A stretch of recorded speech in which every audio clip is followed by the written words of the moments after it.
Like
a monkey, like a monkey.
Okay, good evening, everyone. How do I sound?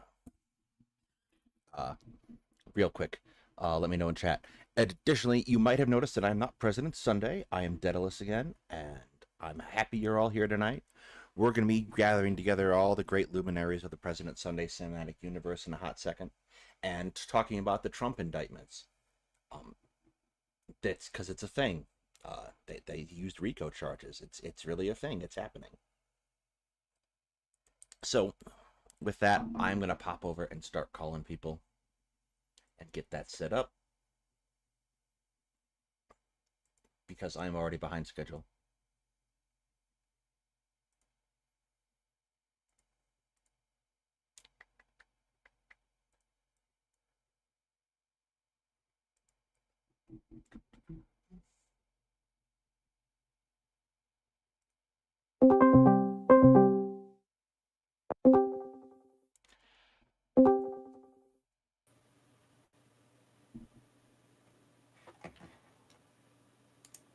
Good evening, everybody.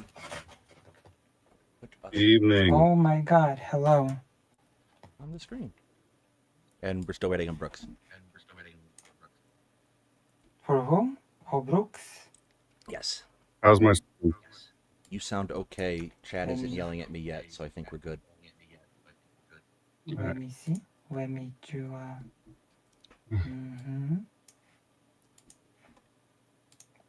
Hello? Hello. How's it going, Lucy?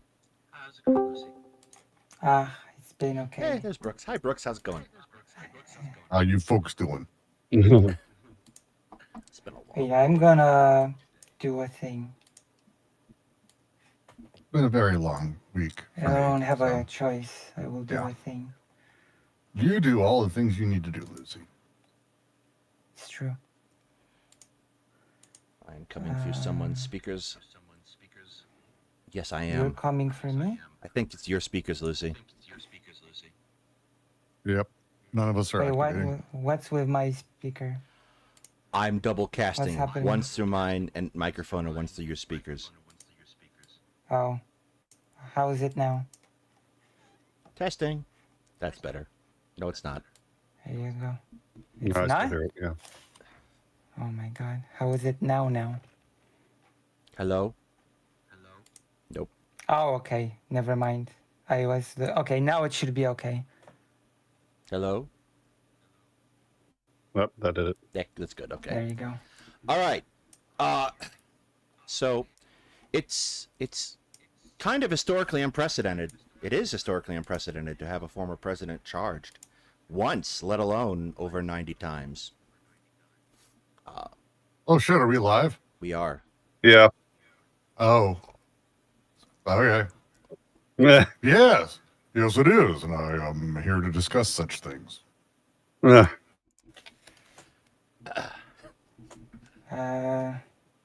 So a lot of the talk I have seen has focused on the election, and I'll be perfectly honest, the election isn't really happening yet. No one's voting for anything.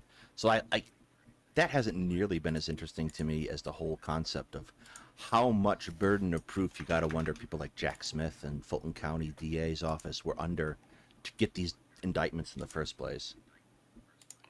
Well, the fact that we're not voting yet explains why I keep getting in trouble for standing outside of gymnasiums of elementary school. That's a humor. I'm with you. I think jumping ahead and talking about the election is silly at this point because by this time in the last election cycle, Trump hadn't even put his hand, like there was nothing there yet. Like we're not even in the real election cycle. So I'm with you on that one. Yeah, the cynical part of me wants to think that Trump decided to run now and start campaigning now in order to try to avoid getting indicted in the first place. He officially started campaigning several months back. I mean, he announced several months ago, and he had wanted to announce last year, but the RNC had asked him to wait and said that they would pull all their funding for his legal team if he announced early. They wanted to wait, and forget what they were waiting for. It seems so long ago. I don't remember what it was that they were waiting for. There was some benchmark they wanted to clear before people started announcing. But yeah, I mean, he's been interested for a while, but I do suspect that the biggest reason he wants to go is at this point he sees it as the only way he can protect himself from all the indictments. Yes. What are the chances he's able to even because he has to stall these indictments through the entirety of the election. And Georgia doesn't seem to be like something that the way they're handling it. Georgia's famous for being one of those kind of thing. The mentality around states' rights, the mentality around we are our own place, Georgia takes very seriously. We were discussing this last night, Nick. Like that thing is a big deal. I can't foresee Georgia we'll slow roll this for over a year before they start. I can't imagine that he's banking on that. By the way, is my mic shit right now? Do I sound like you shit? sound good. Yeah, you sound good. Okay. Right. I think I agree, but the problem is this: the Georgia indictment was not made to go quickly, and the way you know that is because there's 18 co-conspirators with him. Every one of them gets to file motions. Every one of them. This is going to take a very, very long time. And since they don't have to just prove this against Trump. They have to prove this against all of them. The trial is going to take longer to start. There's going to be so many more motions before it starts. And then once it starts, it's going to take, a lot longer because they have to hit everybody in it. They're not just fighting Trump. And everyone's probably going to have their own lawyer. It's going to be a certifiable nightmare. That one's going to take the slowest, I think. Yeah, and if they coordinate, they can just drop motion after motion after motion and draw this out. And I have a sneaking suspicion, looking at the news that's come out already about the federal indictments, that Judge Cannon is going to slow roll it, too. Oh, I have no doubt she's going to slow roll it. How much she can slow it down, I don't know. They're set for May, if I recall, at this point, just to start. So now that one's going to go reasonably quickly, but I foresee any number of other ways to slow it down, and they're going to do everything they can to do that. So who knows? But that one was designed to go quickly. There were no co-conspirators. It was a nice, clean cut, 4 charges.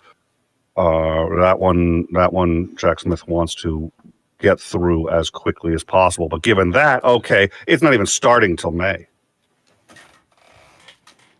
And That's assuming there are no other issues. And that's that. At that point, the election will be in full swing, at least for the Republicans in the primaries. well, the main thing that I have to say to all of this is that it seems that there's a non-zero chance that the U.S. will have a president reigning from jail. Well, we were talking about this too. What's the chance that Trump will get elected? I mean, if you think he has 0 chance of getting elected for any number of reasons, then no. But I absolutely, it's in a terms of non-zero chance. it is non-zero. I agree. Yeah. Let's not make that mistake again. That would be. I'm gonna go back to the timing of it and the slow rolling, because I actually have a very different opinion on this. I think the fact that there are so many co-conspirators, one of the things we talked about last night, Nick, is when you do that, the goal is not to charge and actually run 30 cases. Yes. Like they put a list up, and they did it in a very particular order, saying, hey, by the way, if you're after this guy, you can turn on that guy. That's basically what they did. It's like, first it's Trump, then it's Julie. It just goes down the road. And it's like, if you're here, you can fuck everyone else there by turning on them. And that's the goal, is to go for all of that, plus the 30 unindicted co-conspirators who absolutely can be indicted at any time and who are aware of their existence. So to me, it's less a matter of like, hey, we're going to take our time with this, and much more of, we're indicting enough people that they're going to be turning on each other. And this could be over much faster than we think, given in reality the charges everyone's facing. Again, a RICO case and how they're doing this is not, hey, we're charging people with this weird espionage act that's maybe we'll get through, but depends on what people said and how it was said, the documents case federally. But like, RICO's no joke. RICO does not screw around. The ability for racketeering across the board just means that every act that they've got, and they've got 110 of them, in furtherance of the crime, they just can beat the shit out of almost everyone on that list. Oh, I completely agree. I just don't think you're going to get all of them to flip. And if you have anything more than 2 or 3, I mean, we were talking yesterday about the possibility of Giuliani flipping, but, Eastman, I think will be tough, maybe. But, if they don't get all of them to flip, and for everyone that flips, that actually adds time now, because now you got to make a deal with them. That process takes a while. Then you've got to get a deposition from them. The other side gets to hear the deposition. You have to go through the entire process, more motions. I still think with this many people, you're not going to get them all to flip. Even the ones that flip are each going to add time before this thing, because there's no way they're going to put them on the witness stand without having interviewed them first. And since the trial's already started, both sides are going to get to be at the deposition. Both sides are going to get to object, and the entire Oh no, I don't think it's. I mean, I agree with you, but I don't think it's going to save. But I mean, we have a history time. of RICO cases, and 30 people in a RICO case is actually, well, it sounds like a lot. Like literally, Giuliani tried larger RICO cases, and they went much faster with people who had more money and better lawyers in a time when things like it was a different thing. So yeah, New York Southern District. New York Southern District is known for RICO cases and doing them faster than anyone else in the country. I don't know how many RICO cases this attorney's tried. I'm just not. I hope I'm wrong. I'm just not confident that this is going to go quickly. I think it's going to be one of the slower ones. Real quick, I'm going to be present. They use them all the time, by the way. Win donates 5 Canadian funny bucks. Just so everyone knows, the average indictments per president in 2023 is 2.02. In 2022, it was 0. Yes, that math is fun, but not really. So, just mentioning though, Georgia uses RICO all the time. Like it's very common there because of the gang cases, drug cases, smuggling cases, and other things. So it's a thing that these guys are very, very, very familiar with. And it's really kind of surprising. All right, given Trump's history, he hasn't got caught up in RICO in New York before. That is surprising. It's very surprising. I mean, he has connections going back to the mob in New York from his real estate days. And that he's never ever So come out of this and gotten in a RICO case before is really kind of surprising. So Yeah, should he's it, he. yeah. Yeah, sorry, please. Should it all go bad for him? What does that all mean in terms of actual any real repercussions for him? If he fails on the RICO, if he gets hooked on the If he RICO, goes that's a to minimum jail, let's 5 years. say, what That's 5 years but minimum. what does that mean for a person like him? Is he going to be? Is it going to be like a VIP jail treatment with just running business as usual, or is there going to be There any... really is no such thing as like a VIP jail. As much as we like have those stories and things in America and we talk about it, American jails are basically nightmares. Even the nicer ones that we even put white collar people in. This would probably be one of the more safer jails, but again, it's not Yeah. great. And it is a So minimum of 5 years if he gets hit on anything RICO. here's the problem.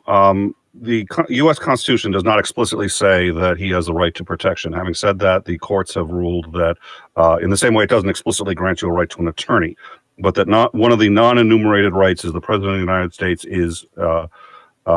has the right to have Secret Service protection for the rest of their lives. That includes Trump. That includes if he's in jail. The problem is, if you're the Secret Service, how do you protect him in jail? He has a constitutional right to it. You cannot revoke it. What are you going to do? So it's going to be up to the Department of Corrections in Georgia as to how they're going to deal with it. The general consensus, my understanding is they're just going to put him on house arrest. And the reason is because they can't make a jail where they can safely secure one person, but they're constitutionally required to do so. It's unlikely he's going to go. I don't see any way they could put him in Gen Pop. Who said we don't have jails that protect people one person at a time? We do. We have exceptionally good jails for that. They're horrifying and probably human rights violations, but we've got jails where people are like hardline people who trade, went up against Cosa Nostra and major fucking people are completely safe. They're just in, solitary confinement all day. But then I have to ask again. Should Trump actually win the election, would he actually govern and be televised governing from a horrid jail cell from a prison? Well, yeah. what'll almost certainly happen in that particular case is they will just house arrest him in the White House, or something along those lines. There's nothing in the Constitution it's going to be weird that prohibits him Sorry, if please. he's charged with a state crime and convicted of a state crime that prohibits him from taking office. And the federal case is kind of iffy. Well, if there's nothing in the federal either, except for the Trump himself signed into law the amendment to the Records Act, which basically says that if you get caught with classified records, you can't hold any office, including president. As a foreigner, I find it a bit strange that people who get arrested cannot vote but can run for the office of president. Well, that's up to the states, though. So that's a state. So it's whether or not the states allow you to vote, and some states do, and some states don't. It's not there's the federal government, and then there's the states, and each state determines the voting requirements for its citizens. Yeah, the human rights situation in the United States is pretty much a patchwork. Depends very heavily on where you are and who is in charge at that time. I am going to push back. I still think, yes. I mean, the reality is the Secret Service is responsible for the safety of Donald J. Trump. I don't think they will permit him to go into jail. They'll work with the DOJ, but they're not going to allow the police.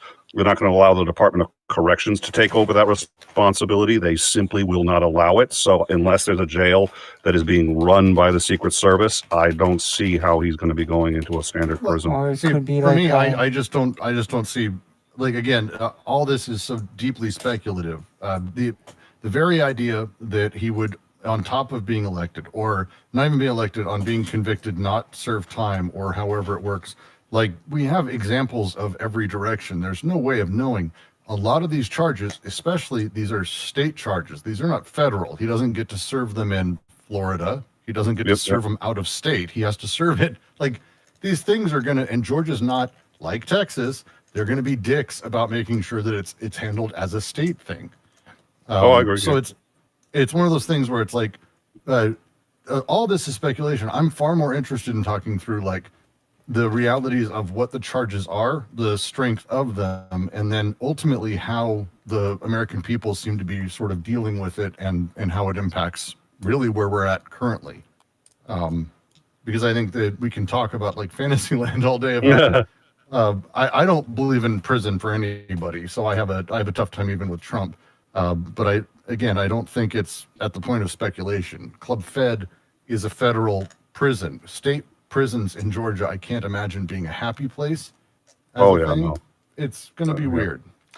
Well, I'm not sure if this is speculative, but what, like in case of something like this, how often, well, it's not really precedented, but how much of a possibility is for there to be like a suspended sentence?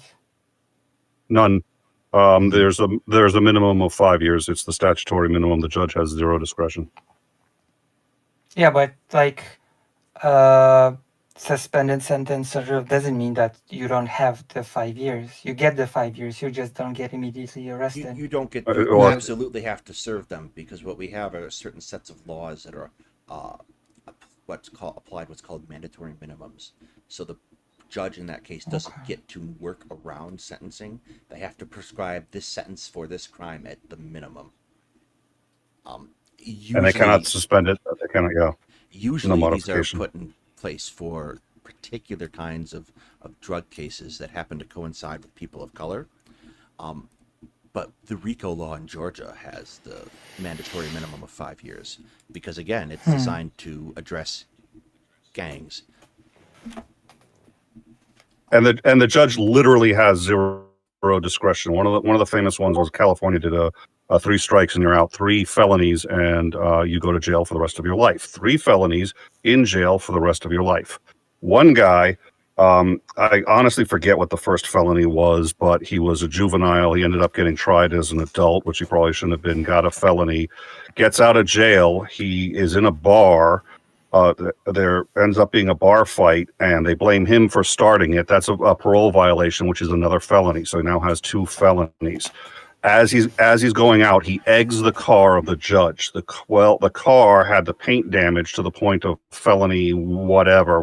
In terms of the amount of money for the damage to the car made it another felony. This guy's looking at going to jail for the rest of his life for egging a car, and there was no discretion. You cannot. There's no judge can change that. That's the And how RICO minimums. works is it flows upward. It's the reason it was so controversial when it was kind of visited is we've used it in some odd ways. So for example, RICO was used to convict Osama bin Laden of the first World Trade Center attack because we couldn't actually convict him. We couldn't actually bring him on charges. We got a couple guys who did it, but we couldn't like bring him in. So instead it was, oh, here's an enterprise. They were all working together, and we convicted him in absentia. RICO is used as a thing where if you can convict low people on the totem pole of things and prove the enterprise, the pyramid flows up. So punishments go that way. So Trump, it's not like one of those things where it's really ultimately, and this may sound funny, but RICO's not really about whether or not Trump is like guilty of 90 crimes. Is the enterprise that he was in charge of, that he's responsible for, guilty of 90 crimes. And if they can nail 5 or 6 people, he gets each one of those. Like these things are shared amongst the enterprise. So this is why RICO cases are terrifying to be a part of on their side, and it's why people flip so quickly. Even though there's only a handful of people who are like charged for 5 or 6 of the crimes out of the 31, and they're kind of scattered. Trump's responsible for all of them. The enterprise is responsible for all of them, and they were all aware of each other. So if he gets 3 of them, or someone else gets convicted, he still gets fucked. And these things layer into each other very fast. It's the reason RICO was controversial, and it's the reason it's used the way it is. So Yeah, it's built. it's mob bosses who sit there like small bosses who do the Trump thing, like, oh, it'd be a shame if something happened to your business. Technically doing nothing illegal, but the enterprise is aware, and so he gets fucked when the guy who burned the business down gets hit with arson. Yeah, it's built. That's a nice set of electoral delegates you got there. It would be a shame if something happened to them. Mm-hmm. Yeah. And thank God for it. I think this is a great example of why RICO is so important. Yeah. And he's mastered that, right? I mean, he's always, if you listen to that audio tape, it's just so smoothly, and the way he threatens the Secretary of State, he's just like, and if by the way, if you don't certify this, if you don't flip the certification, all these illegal votes that could come back on you. It would be worse on you. Think of all the legal trouble that you could get into if you don't flip this. Like, holy shit! That takes some cojones to say that to a Secretary of State. I mean, very much so. Or the state attorney general, just as bad. Yeah, sorry. Yeah, the other thing I think I've each time one of these indictments is dropped down, the Republicans in Congress have basically had the same argument. They are sitting here trying to argue that we are criminalizing speech or we are weaponizing the DOJ. I kind of wonder how much uptake... some speech is criminal, simply speaking, no? Yes, well, kind of. There's a couple of good arguments against that. The easiest one is, listen, it's fine to lie to anybody about anything that you want to. If you want to, if you're cheating on your wife and you want to lie, that's great. If you're a public official and you want to lie to the people, that's great. You can do all those things. If you go to a bank and fill out a statement because you're taking out a loan and you lie on that, now you've committed fraud. It's lying under certain circumstances is absolutely a criminal act and it has nothing to do with free speech. And you're always made aware of those things. It's when I certify and attest to, yada, yada, yada, which is all the documentation you sign. Now you're committing fraud. If you tell someone, hey, listen, I've got a bridge to sell you in Manhattan, you want in on and you don't have that bridge, that's fraud. It has nothing to do with free speech. Now, your speech, you're still not getting in trouble for the speech. You're getting in trouble for the fraud. The speech was just a means to an end. That is the way in which you were able to commit that fraud. Your speech is still fine. It's that you deliberately misrepresented in order to make money illegally. Aren't certain types of threats criminal? Well, I mean, the people are literally being charged for lying. Like, there's situations where what they said and how people said it is absolutely illegal speech. Like, you can't, hey, why don't you go ahead and just overturn the election illegally? Saying that to an official, especially when you're in a position of power, is illegal. So, I mean, that's the end of when testifying in front of a Senate subcommittee while you're under oath. It's illegal.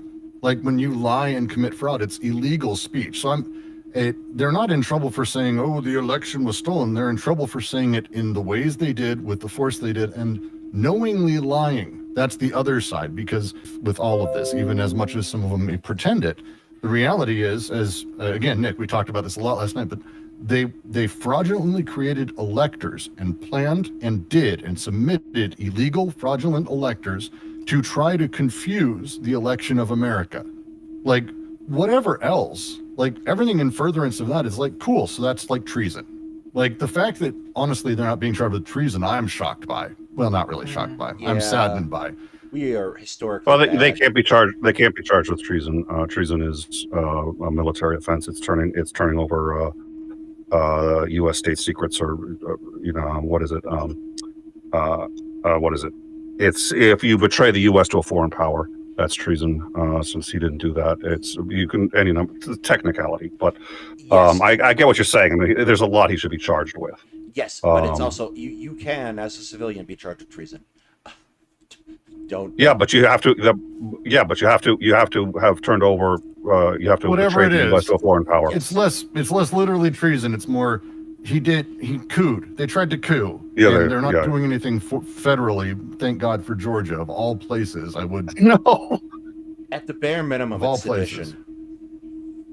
Yeah, I think I agree with. So the other good example I like is, okay, it's perfectly legal to buy a gun in the United States, right? But it's not legal to buy a gun for the intent of robbing a bank. And if you buy that gun and then you rob that bank, the fact that you bought that gun for that reason becomes part of the criminal act. So it's, nobody would, free speech, right? Okay, free speech, I can do art, right? That's part of free speech. If I decide to do art, I print up $100 bills. That's my art. I'm exactly replicating $100 bills and I'm giving them out to people and buying things with it. That's not free speech. We know that's. So, yeah, the Republican arguments. I'm sad. Free speech is stupid. So, I'm Free speech sad. as a concept is stupid. So I'm just sad that it's working. I'm sad that people are actually echoing these. It's like, think about it. You can't. Oh my fucking god! But no, it's the. I mean, working is a relative term, but people are echoing it, so somebody's buying it. a few in people, certain the idiots. aspects. The Yeah. idiots who, if you said, "Oh, actually, it's aliens doing this," I mean, Jews. Jews would be the ones you should say. You should always say Jews are doing it, and then they'll go, "Fuck yeah!" And it's the same people. Like they're useless. It's not like it's not the number we think. It's not the size we think. They're overblowing it because that's how it works. Like Well, people are not happy with this. so far, my barometer for those sorts of things to see what kind of uptake they get is whether or not it hits the conservative side of my family on Facebook. And it's not there yet.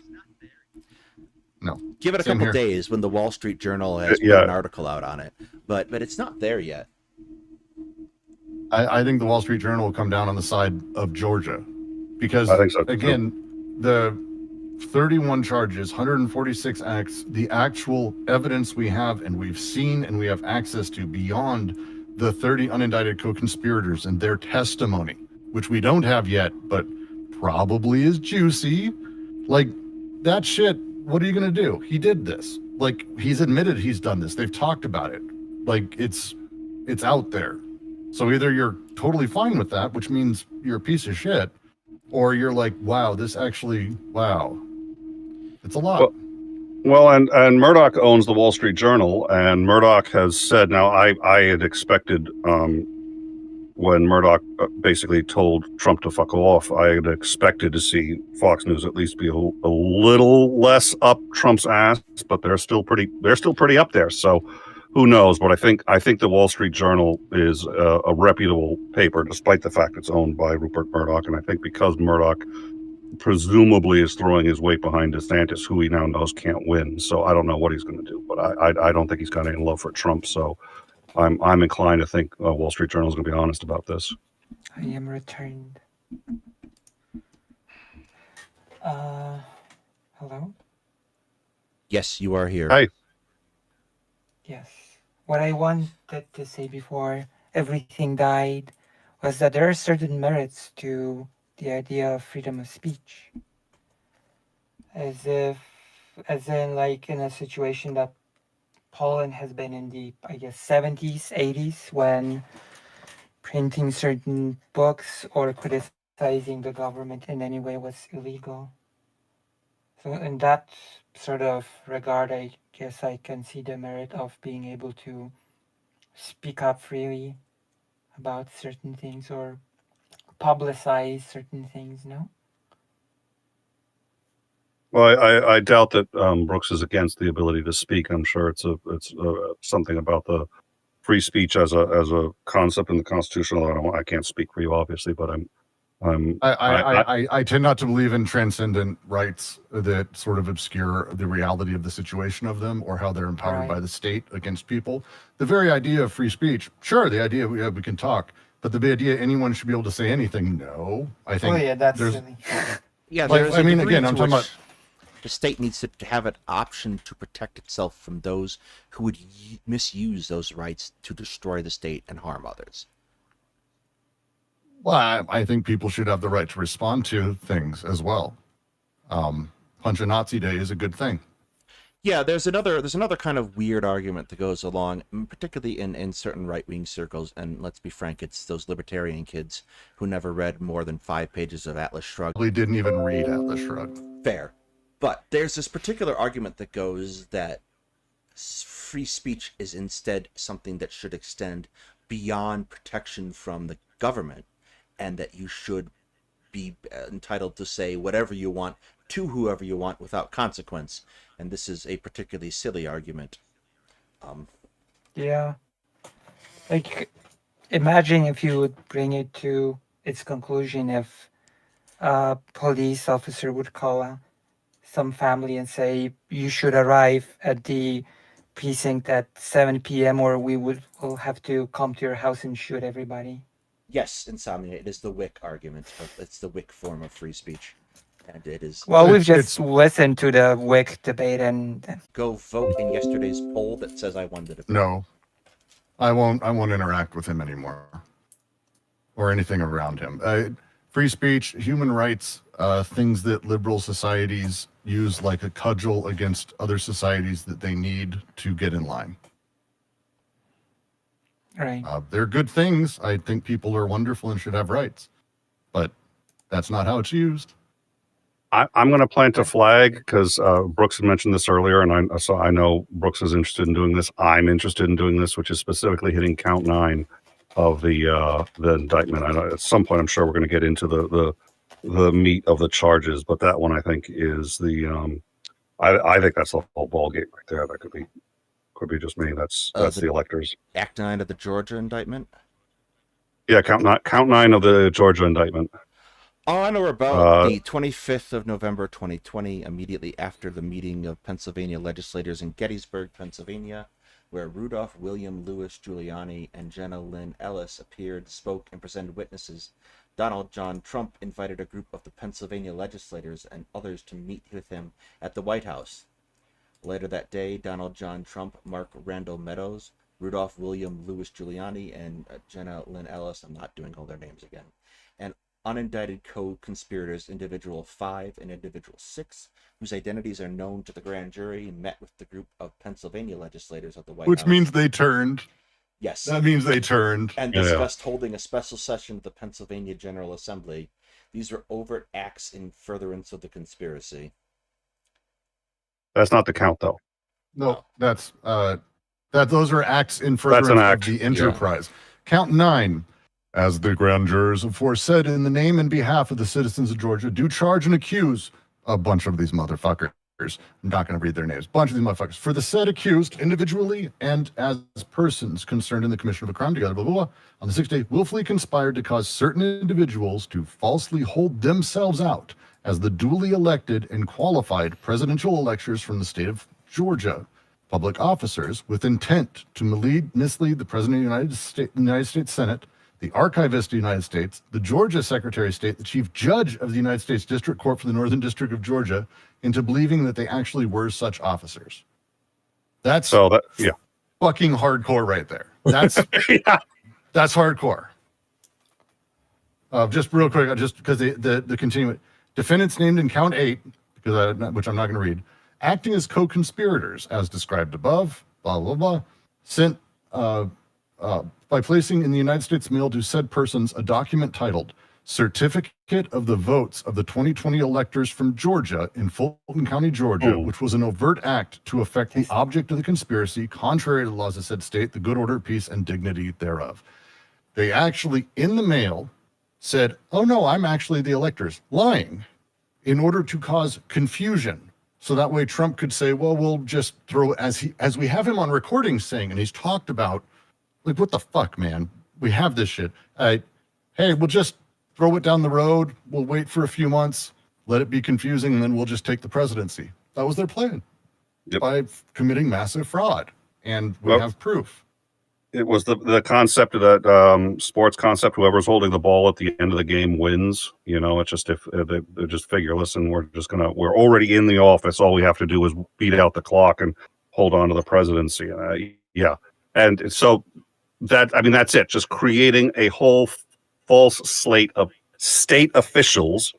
They're not really state officials, but everyone's, they've certified that they're state officials to overturn the election. It's absolutely insane. And then pretending to certify it, and then all the forgery counts and everything like that stem from this one. But this is I think the whole cornerstone of the entire thing. Yeah, it's also incredibly brazen. Like, let's write this down as a bad idea. I think it was so disorganized.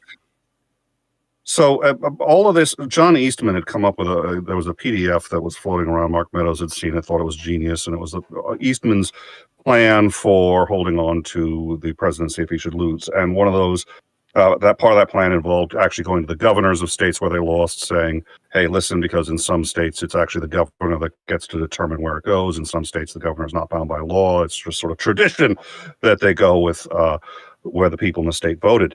So attempt to do that, and then attempt to get the electors to flip, and then barring that, attempt to substitute fake electors that they wouldn't claim are real electors. They'd just be there, quote, in case there was confusion, and then you could set it aside and set it back to the states and then just litigate the whole thing in court. And I think their idea too was to then just get Mike Pence to either say, okay, we're going to go with the new slate. I get to determine which slate is legitimate, which of course he absolutely does not. And then he gets to pick. And I think, they figured it'd go along with this. But it wasn't, they did this in, I want to say 7 states. And in some of those states, the people just said, no, we are not actual electors. We're just there in case we're needed, which is also illegal.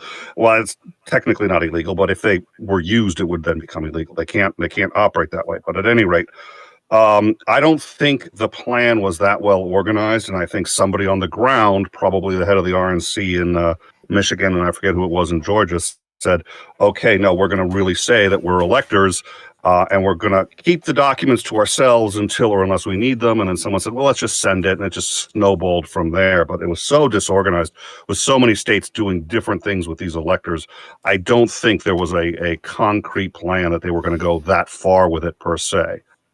At least that's my take. And it's also how they're charging this is the one that makes it. All of these are interesting because of how they're being charged. All as RICO underneath its own thing, minimum 5 years, fucking overall, which is wild. And it's like per count, and it gets fucked up really fast. The numbers grow. Okay, so they're charging is both conspiracy and it's conspiracy to commit a crime and to defraud, and the other one is faking being a public officer. I can't remember the exact phrase of it. But basically, it's conspiracy to do that. That each one of those counts is a minimum 1, maximum 10 years for each count of that, the conspiracy. And then the other one's the other one stacks 2. So you're talking about, with just in this one charge, hundreds of years of fucking jail time waiting for people. It's incredible. And it's just one count that we have absolute tangible proof of. So this, so the count of, I don't know if the only minimum that I know of is the RICO, and that's only 1. And I assume they can run concurrent. So yeah, he could get he could get like 100 years, but usually most of the time those run concurrent. RICO, so as you said, is per every count person, yes? within the RICO generally. So if you have 5 people, you have 5 times 5 of minimum? No, there's only one RICO. There's one RICO count in the entire that covers all of the other counts. Yeah, the way to think of RICO is kind of like the box in which all the other crimes are put, like a little package. Well, yes and no. Hold on, because it's the acts. It covers the acts, but it does not cover the other counts. The counts are individual. The counts are completely separate. So, and now many of the acts are also covered in the other counts. So if another count succeeds, it's very hard to imagine that the RICO count would not succeed. But there's one RICO count with a 5 to 20 is it 5 to 20? I forget what it is, but it's the 5-year minimum. And there's only one. He can only get hit on that RICO count. But once. All they need out of all these counts is to get 2 felonies. Yes, correct. If they get 2 felonies, it's a 5-year minimum for anyone who's in the RICO case. Well, they need to get that, and they need to get one other person on at least 1 felony in that conspiracy. But yes, for the whole, it's 2 people. It's 2 felonies with 2 people. Like you have to prove the structure. Yeah. But again, here my point. There's 9 people charged. 1 that we know already flipped because of how they word it, which is hilarious. I think. And then for each one of those counts, we have literal tangible paper evidence they did this thing.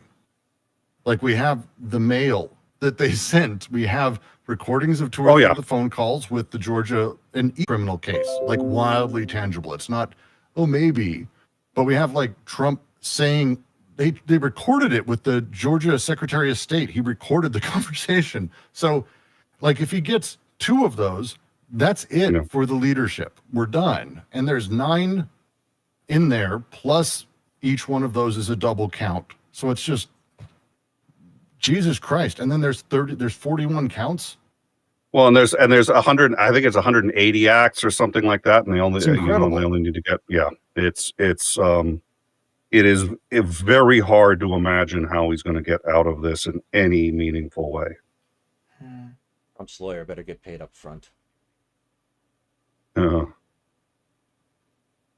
actually amazed. The by other people fun that thing, are taking these cases. the other fun thing to do, and it's worth going through, I've been doing it slowly, going through all of the acts and actually going and listening to the speeches that they were giving, what they were saying, because I think at the time, and I consider myself I'm a loser who watches all this shit. I don't like I know I am what I am. We all are, don't But worry. but I was shocked at how much I I'm a wasn't super aware. winner. Like I hadn't watched 3 hours of each of these Georgia hearings. Like just in the first act, like the first act where they talk about Georgia's meetings on the 3rd, 10th, and 30th, which isn't even all the Georgia meetings, but they've broken them out.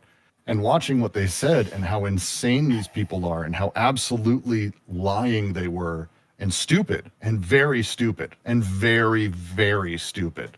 That's not Not like to be insulting, but like genuinely stupid people. And so it's worth going through and like going back and rewatching so you can see why they need to go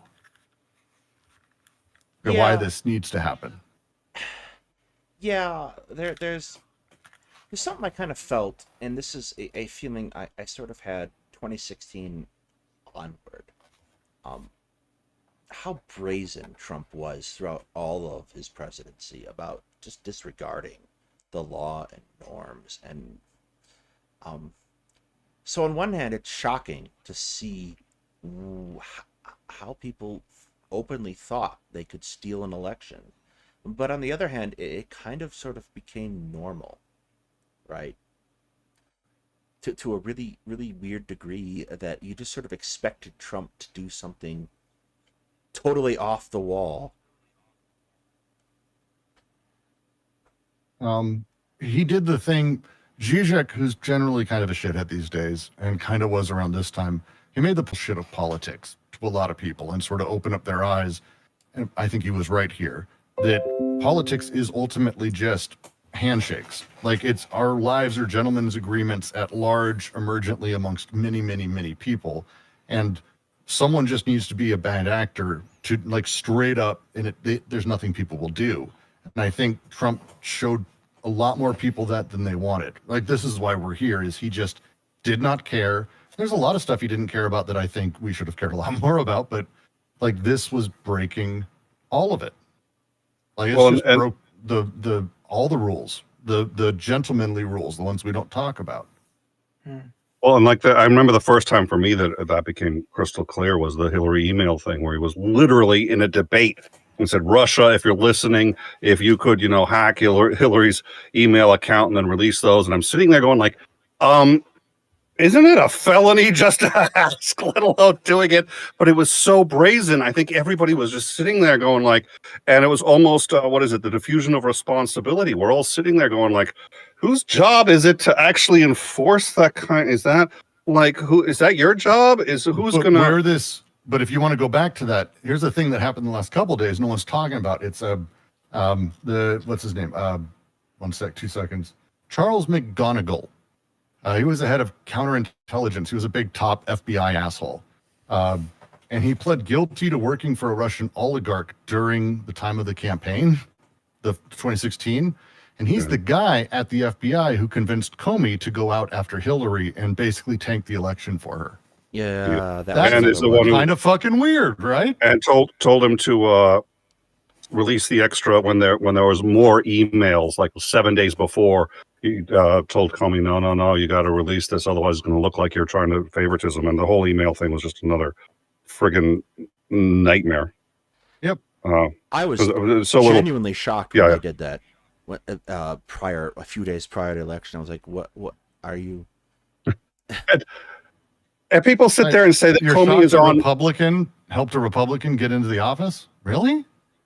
The number of people who have defended or have said that Comey must have lied in his testimony because Comey testified Hillary didn't delete the emails and she didn't know those emails had been deleted, and the whole yada yada yada. And people say, and if you watch the testimony, it's crystal clear. And people say, well, Comey's just lying to protect Hillary Clinton. The guy who sabotaged her campaign 7 days out Yes. was out to protect Hillary Clinton. Are you fucking kidding me? Or maybe it's just because he's going based on the testimony of people that he gave a shit ton of immunity to figure out whether or not Hillary was responsible for those emails getting deleted. And Yeah, he was also, if I remember right, put in charge of investigating Trump and Russia's collusion, which well, that was an issue. Comey was involved in that, but that got passed off. McGonigal. Oh, yeah. Yeah. Oh God, that wouldn't shock me. Here's I blanched because Lucy might have gotten to it. This came up yesterday. There is no doubt in my mind that Russia actively helped Donald Trump and that he was aware of it. Obviously, they couldn't prove it. If you read the between the lines in the Miller report, he's like, yeah, this guy's guilty, but he did a really good job of obstructing justice. But the way that the narrative has been manipulated is that people who don't read these things no longer believe that. Like, the basic facts of the Mueller report have been totally glossed over because of how that was handled. Didn't Trump also have that meeting with some Russian official that he sort of said, "Oh, it was nothing"? His son had a meeting with a Russian agent. And asked for just asking for it, by the way, it's like attempted murder, right? If you try to murder someone and you fail, you can't sit there and say, I didn't commit a crime because I didn't succeed in killing them. Yeah. Donnie Jr. asked for any dirt they could get on Hillary that had been obtained illegally by the Russian government and asked for it for use in their campaign. They refused to hand it over. And so he said, well, we didn't do anything wrong because they didn't actually give it to us. I'm going to disagree with you on this one, Daedalus. I mean, I think Russia interferes, but I would hope they do almost. Like, everyone interferes in everything. They're world powers with spies and assholes and global influence and people everywhere. Like, yeah, but I'm much more inclined. I don't think Americans need help. Like, I think, like, they were doing shit and they were like, hey, you know what'd be cool is if you helped us out, because they just want money. Like, they're assholes. They're like, hey, we're going to do this. Why don't you help us a little? We'll get money from you and all that. Again, Roger Stone was one of the people who basically helped overthrow Gore's election.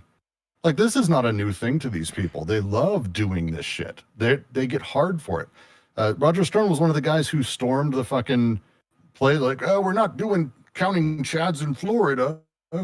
The businessmen revolt, whatever they fucking called it down there, that basically helped the U.S. We had a coup already. We've done this. And it's the same fucking exact people on the same party doing the same thing 16 years before. It's not like we need Russia's help. Like, we don't need that shit. I do think the Russian interference was decisive in, in Trump's victory. I think it was sufficient. I think it was close enough that, yes, absolutely. Because the thing is, you only have to.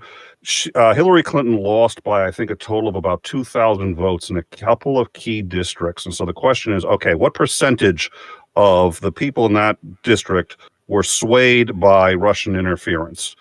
Because if it's just a couple thousand votes, that's easily sufficient to say that the electoral delegates from that area would have gone to her and should have won. So the question is, did they make that margin? And the CIA eventually came out and said, yeah, they believed that it was sufficient. Obama said that it wasn't, but I think he did that because he felt better to not contest the election on the grounds that there's no constitutional remedies for that. I disagree. I think actually the real president of the United States was Paul Ryan during that.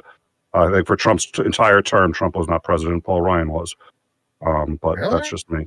Yeah, Wow. because I think there's enough evidence. We know that the election had been tampered with. So Obama cannot give it to Hillary Clinton because it's going to look like he's just declaring that. But Trump was, I think, illegitimately elected. So it goes to the Speaker of the House, who at the time was Paul Ryan, just by order of secession. Yeah, there's also another kind of, there's a good video by Niels Puck Anderson that covers it. But there's a methodology that's sort of been coming out of military analysts and the military theory community lately called liminal warfare. That very much describes how Russia was operating pretty much up till February of 2022. this kind of Why do we, underhanded. why I would need, so let's start with a simple thing. I still need someone to explain to me how Hillary didn't lose it well enough for herself. Like, yeah, Comey doing what he did and the operants in America, how are these things not absolutely enough to have lost it herself? Well, it's what it's you can blame any of these things, right? I mean, if Hillary had just been a little more personable, should have won. If Trump had not done X, Y, or Z, I mean, there's a million straws on the camel's back, and each one straw is as equally culpable as any of them. But one of those straws is the Russian interference, and if that had been stopped or if that hadn't happened, I think Hillary would have won if she had not made like a dozen mistakes. The other thing that I'm with her, that I'm with her logo. If she had gone with almost any other slogan, she'd have won. But here's the slogan is, oh, it's not what she can do for me, it's what I can do for her. Just played right into the concept of she's an egomaniac. There's a million things that could have She's done. always sucked. Yes. She's a piece of shit war hawk, like for sure. And she's proven that. But again, when we talk about Russia, like when we start doing that shit, I'm always just like, we're very much good enough at fucking up our own country. Thank you. I have did it affect it? Sure. I bet you China did more. Like China had a lot more to do with a whole bunch of different business activities and other interests and the way debt was being played and their business moves and things in the Pacific that weakened Obama, that caused other conversations to happen. Like there's a billion things that went into it, but like acting like Russia was even in the top 50 for me, I'm still confused by. So there was a number of social media operations that Russia undertook in the lead up to the 2016 election that were designed to suppress voter turnout. And the argument goes that this ended up being the deciding factor, is that the actual count, when all was said and done in the key areas, was so close that it was just enough to tip the scales. They had a number of GRU operations designed specifically around getting people uninterested in engaging in the election. And that was the kind of methodology that was being used. They get people to argue on, they get people to be like divisive on social media, they get people upset, they get people dining not to do things, and that this was what. But again, releasing but here's the problem. Yeah. There were almost the same number of votes in 2012 for Obama as there were for Hillary. Like Trump got more votes than Romney. He won because he was better than Romney in those areas. Romney was seen as kind of a blue Republican in a lot of those places, and an elitist and whatever. So like he suppressed his own vote. They're the same numbers. Like shit doesn't change that much. I still don't. I need like doesn't need to change that much. We're talking such small numbers in specific key districts. You're talking literally she lost by a couple thousand votes. Yeah, but again, in those areas, Trump got more votes than Romney got. So his numbers were up.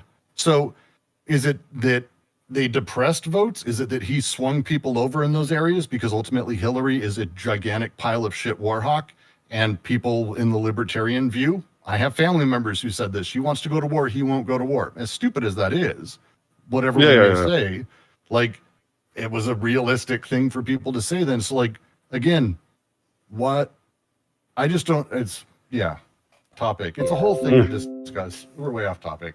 I could rant about this with you guys though. I like talking to you. Well, I just hate the Russia thing because it's very, I would assume that the Russia thing fed into existing sort of attitudes, right? Especially against Russia. Like what I mean is, if the war hawk thing existed, then Russia probably through its interference tried to sort of elevate it, I would think that would make some sort of difference. It's worth its own discussion, but to bring it back to the indictments, sorry, Daedalus, for going down the rabbit hole. I apologize. And the ducks. Yeah, I was at least as culpable, but let's blame Brooks. Sounds Yeah. good. We're doing that. I'll take the blame. I'm happy for it. It's Sunday stream. Everything's my fault. If it's bad, it's fine. What would be the next thing then to discuss around these? Because it's to me the interesting part, if I had to say, and I want to kind of know people's thoughts, is what's going to happen next when it comes to the fascist machine. What are the things they're going to be saying? Because I have a couple fake Facebook accounts on weirdo conservative pages because I think it's hilarious and I find it fascinating. And they're just saying the same shit. Trump's innocent. Like there's no log line. And I'm kind of waiting for the log line. I mentioned it last night on Nick on your stream where I was like, I'm waiting for everyone to say that Georgia's the left wing of the South and that it's like the Democratic haven, which it's fucking not in any capacity. But like, I'm waiting for them to say that shit. And I haven't seen it. So I'm wondering what log lines are or what you're hearing on that front. So, I would be incredibly amazed if someone tried to argue that Georgia is a left-leaning state. That would be so absurd as to actually defy. Like, I would be incredibly incredulous if someone said that. Like you would expect that to work. The state that just banned handing out water and voting lines is the left-leaning state. You haven't heard crazier things in the last 2 years? I suppose I Really? have, but again, I mean, I expect the whole thing to be like a pariah messaging. Yeah, I mean, it doesn't matter what's true, right? What matters is what's a good soundbite that you can give that people will latch on to and regurgitate. It's the same with the free speech thing, right? Oh my God, they're going after him for free speech. That is absolutely not what they're doing. And if they were, you still got the fact that free speech is still limited in this country. You can't yell fire in a theater, yada yada yada. None of that. It's just not registering. It's just that is just a great soundbite defense. And Georgia has suddenly become liberal is going to be one of them. People are gonna say that Trump is suffering for good old American values. Yep. That's that's something going to that be. already done. That's what's going to be. I think the bigger argument is they're going to try to double down on the deep state stuff. Is that meme of him nailing himself up on a cross and just he's ramming the nail through, goes, I'm doing this for you guys. Probably. And how does this You work have then? to- Because over time, as these things are said, conspirators are going to turn. Like there's no chance that all of these people are going to trial. None of these people want a RICO case. None of these people want to go to a Georgia prison, especially people who live there. And I think half of them are actually in Georgia as citizens, which they're aware of their state. How does People that begin to turn. look as they Well, they're turn? gonna be declared traitors. It's going to be a lot of people. A lot of traitors. Only the bravest and the most just stay to their principles and to the good old American values. I have predicted repeatedly when this is going to occur, and I've been dead wrong every time. But I still think at some point we're going to hit a tipping point, and what's going to happen is sort of roughly the same thing with Nixon, which is all of a sudden, with Nixon, people forget that he was extremely popular. He had been extraordinarily successful, and people just refused to believe that any of this was true. When he resigned, everybody just said, well, wait a minute, why would he resign unless?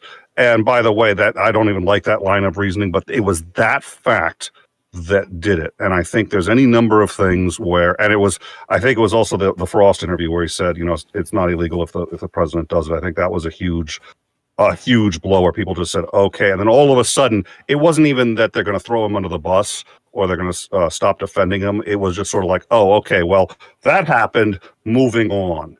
And they just wanted to got bailed out by the next president, no? Well, he didn't have to, but he got pardoned, but he didn't become, a pariah. He didn't. It's just everybody was just sort of like, oh, we defended a guilty guy. Okay, moving on. Yeah, but I think that's partially because he got just bailed out. It was really like, Maybe. you're off the hook. It's all good. There is a history running back to the Civil War of us being really nice to people who we probably shouldn't have been, who have caused us significant issues. But also, like I feel that there's also this big difference between, I'm not sure what was Nixon's thing, but I'm pretty sure it is a Trump thing to say, I'm being sacrificed, I'm being almost, put on a big cross because I'm here telling the truth about what it is, real big truth, wonderful truth, I am telling you, etc., etc. But there's nothing more American than doing something really fucked up and then pretending like it never happened and just being like, okay, we did that. It was a mistake. We're moving on. And I think that's what happened with Nixon. And I think that's what's going to happen with Trump on the right. Now, the left may still want him in jail. He may even end up being in jail. But I think what's going to happen is the right's going to be like, okay, you guys were right, our bad. Now let's go on to the next mistakes that we're going to make. I don't think there's going to be eyes on the right that he really is guilty. He's always been guilty. And they're just going to do a very quick mea culpa and then just drop it and then just move on to the next thing. And no matter how much the left says, well, wait a minute, well, they're like, okay, that's the past. You're stuck in the past. We don't support Trump anymore. We're not the party of Trump. Let's talk about, putting a gun in every high school or whatever. I also think it's probably not. The Nixon situation is very different. As much as Nixon did break a law, it's actually criminal conviction was never going to be the thing for him. It was impeachment. And if you go back, his impeachment didn't actually only resolve around just the Watergate hearings. It came from the Watergate hearings, but he was charged. He was going to be impeached. They rejected it. Of course they did. About what happened in Cambodia, because they had on the tapes that he lied to Congress and falsified and said things to cause the bombings there. Of course, the Democrats and Republicans decided to be fine with that. It's the tax fraud, I think they ended up nailing him with. Like they started pushing forward on. Yeah. So when you start talking about like Nixon, at that point, he actually, I don't want to say did the honorable thing, but that is kind of what happened. He went, well, I'm not going to wait to be impeached or removed from office. I'm done here. And he left. He resigned. Well, it was a big deal.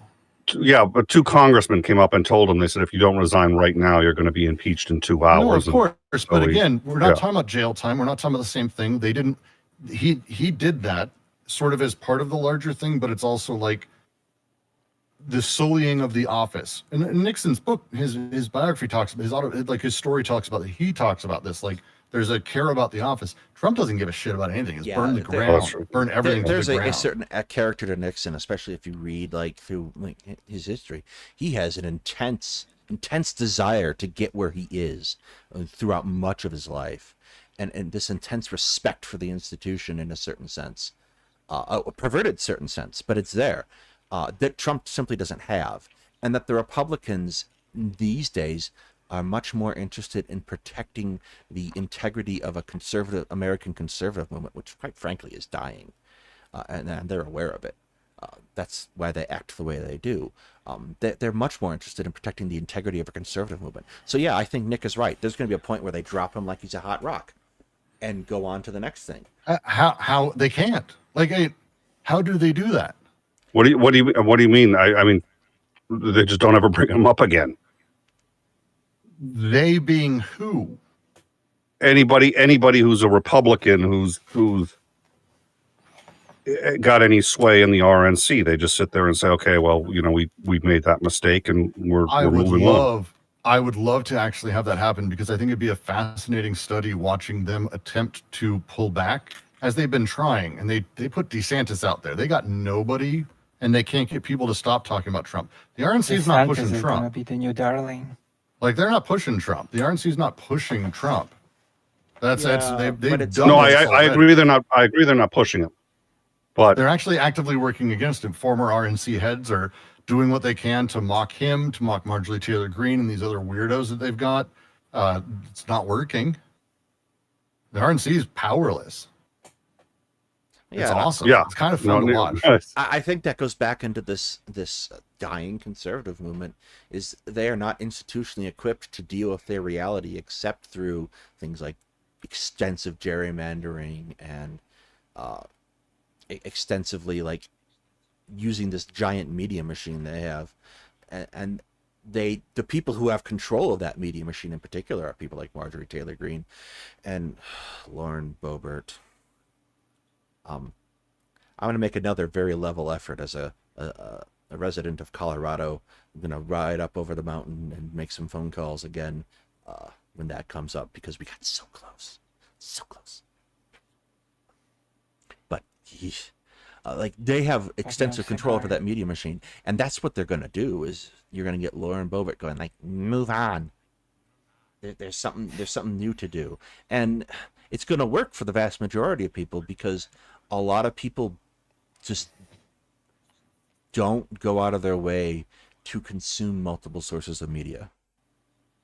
I agree to a point. I think when you use the word vast majority of people, I'd be a little bit more hesitant because when you're talking about something like this, it's that 5 to 10% wacko QAnon nutcases. Sure, totally. They're not going anywhere. They're whatever.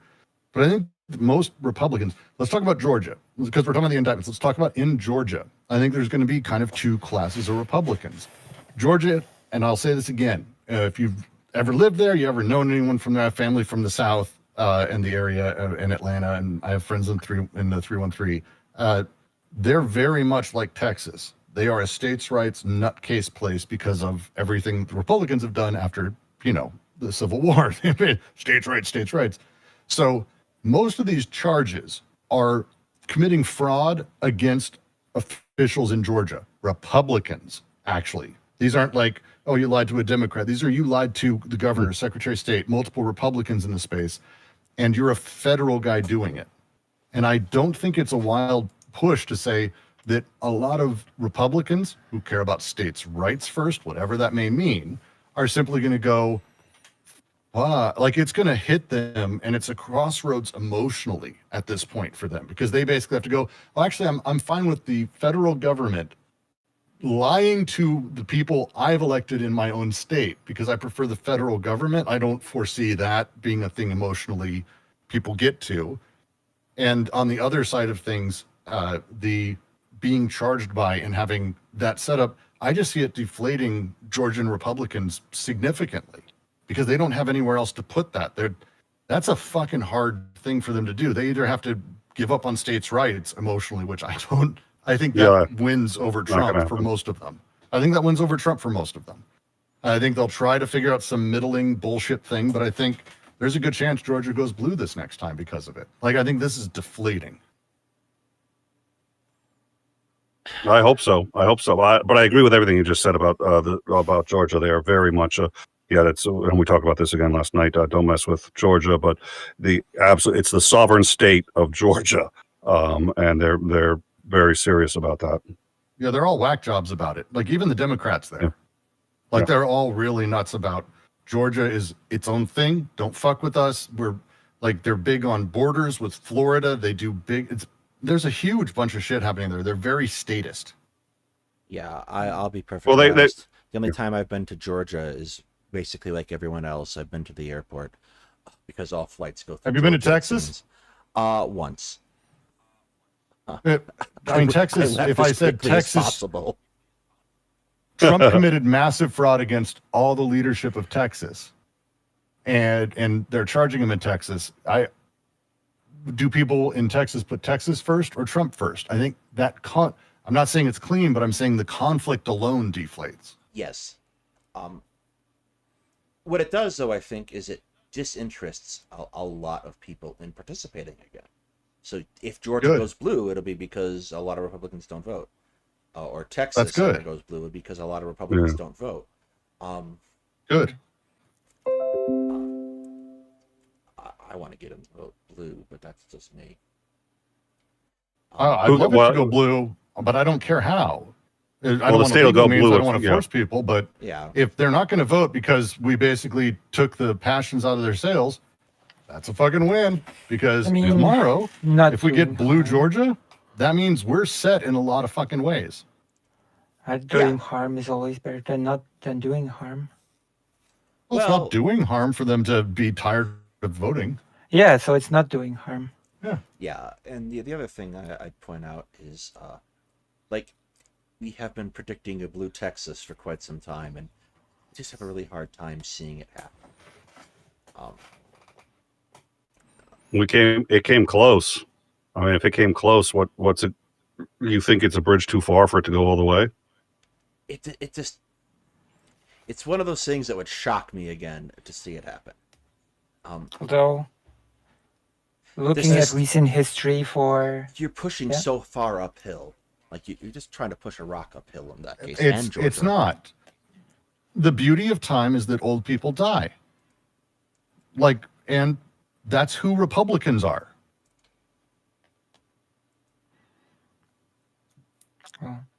but Like, momentum's great. The kids these days, much better percentage wise, as far as like, not being assholes. So cool. Texas Well, every year inches another percent, another I percent, another guess- percent. I guess one thing that I'm thinking is for some people not voting would mean I'm not gonna vote or I'm gonna vote for the party, and for some it means who knows what, like the repeat of recent history or something like that. Well, it depends on who's. I was going to say who's doing the not voting. Who's Yeah. Also, I'm mean, pretty sure RFK is going to declare himself. As a Like I'm not Republican sure any day now. what not voting means for Republicans. I mean, they did do a whole thing on the 6th. Georgia's close. Georgia's very close. And it doesn't take a lot. it's certainly closer than Texas. Yeah, the perspective for Yeah. Georgia, Stacey Abrams had a cameo appearance as the president of Earth on the end of the last season of Star Trek Discovery, and because it raised her profile in Georgia's, I think, very close. Because now we've had two. And just mentioning, because I know Titan's like, no, the most rabid far right are 25, 40-year-olds. The most rabid, I don't care about the most rabid. The average voter between under 44 voted for Biden in Texas. Trump led with everyone else older. That's how it works. So again, rabid Nazi Nick Fuentes fucks, I don't care about. Like there's a tiny percentage of them. They're always there. They're loud. They're annoying. Great. But the actual people who go vote are what matter. And it's old people in Texas who are making it red. That's just stats. Like that's literally just stats Yeah, of who no. voted in 2020. Yeah. So like I'm not doing weird shit here. That's literally just the numbers. The AARP is one of the most powerful political organizations on the planet, and almost nobody's aware of that. It's like when the AARP shows up and says, okay, this is what we want on our platform, politicians listen. And the reason is because, they've got nothing but time on their hands. And when they vote as a huge fucking block. And it's been the conservatives that have been more interested in that group. And let's be frank, it's really easy to stand in line for long periods of time if you've got a walker. Well, When you don't have anything else. Yes, When you've that's got true. nothing else to do. People who work are younger people. Like older people have nothing. It's Doug Stanhope has the line. Old people have nothing better to do but to vote and judge you. Why is he smiling? I don't like that. I'm going to vote against whatever he's for. Because they're old fucking angry pieces of shit. That's how it works. And yeah, it's most old people. Yesterday I proposed making Election Day a federal holiday. I heard it right before this conversation. That must have gone well with this. I mean, that I is don't how know it who this guy is, basically but I've works in Poland already.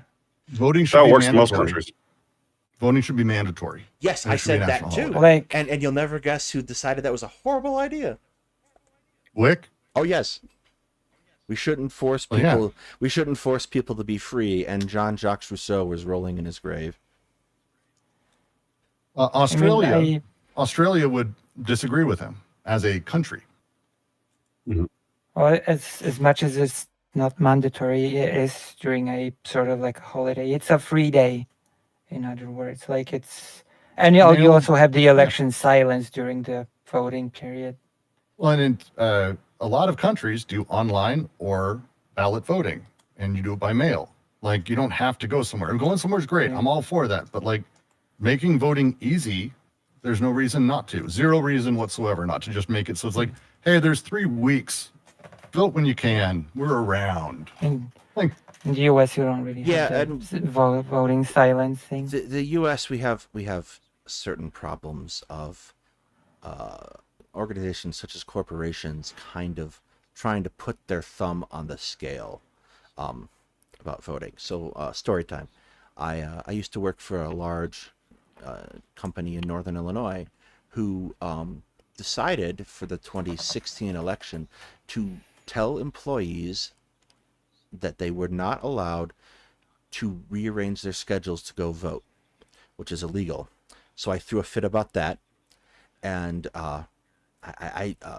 it was a union workplace, and the company allowed themselves to put out a list of recommended candidates using the company email, and they did not allow the union to do the same thing. So I threw a fit about that too. One of those I was successful about getting revoked. The other one I was not. So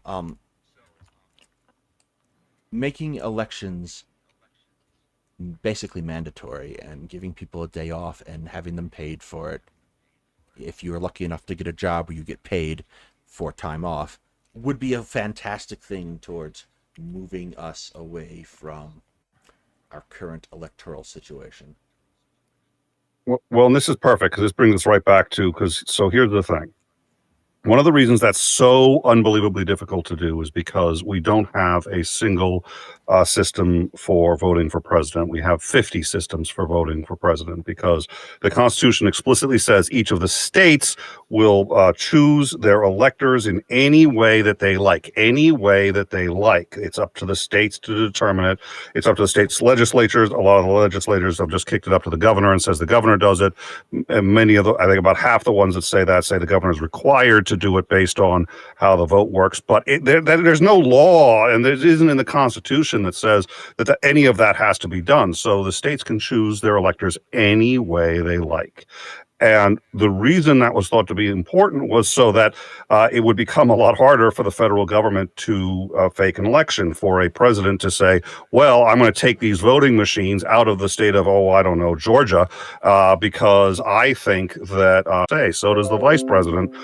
So when Trump is sitting here saying that either he can replace the state's electors, no, that's a crime against that state, which is why Georgia's involving itself in this. But because those states are protected by being able to run elections any way they want to, you've got this patchwork of states where the citizens have made the right to vote important and have made it better and easier to do, and states where that hasn't happened for whatever reason. And so in those states, they are constantly making it harder and harder to vote. And this happens in the states also where there's less education, where people are not paying attention to what's happening with like the congressional districts in their state, aren't voting for state offices, stuff like that.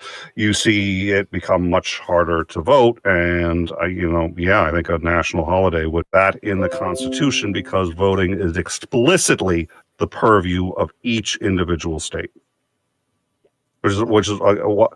And when people sit there and say, well, Trump is the president, he can go declare these voting. No, he can't. No, he can't. That's the Constitution deliberately said he can't do that for precisely this reason. That's what makes it so unbelievably illegal. Also, the U.S. has problems with stuff like the ID and registering. So that's and again, it's up to the state. That's a two-tiered problem. Is you have requirements to obtain a state ID that have become that not everyone can meet with ease or sometimes at all. So the problem. So how does that ID system work? It works state by state. So, for example, in Colorado, you need a number of documents to verify basically your existence as a human being, and at least some of them have to be notarized. But But the idea is supposed to be such a document to verify your existence. Sure, but if you cannot get access to those documents because some people are underserved in the kinds of resources that require to get those documents, then you're locked out of voting. But isn't every single person sort of registered somewhere within the government? Not necessarily. Everybody has a social security number. Or anything? Everyone has a social security number. That's it. And we because of freedom we take any kind of national identification very seriously and in general oppose it. So there are no documents that you are required to have in the U.S. and you're not even required, I think, you have a social security card, but I think that's I don't think you can be forced to present it at any time legally. It's also not necessarily something you want to carry on your person, because Yeah, it is something you wouldn't. Yeah, it's how it's connected to your identity. Like in Poland, as an example, when you're 18,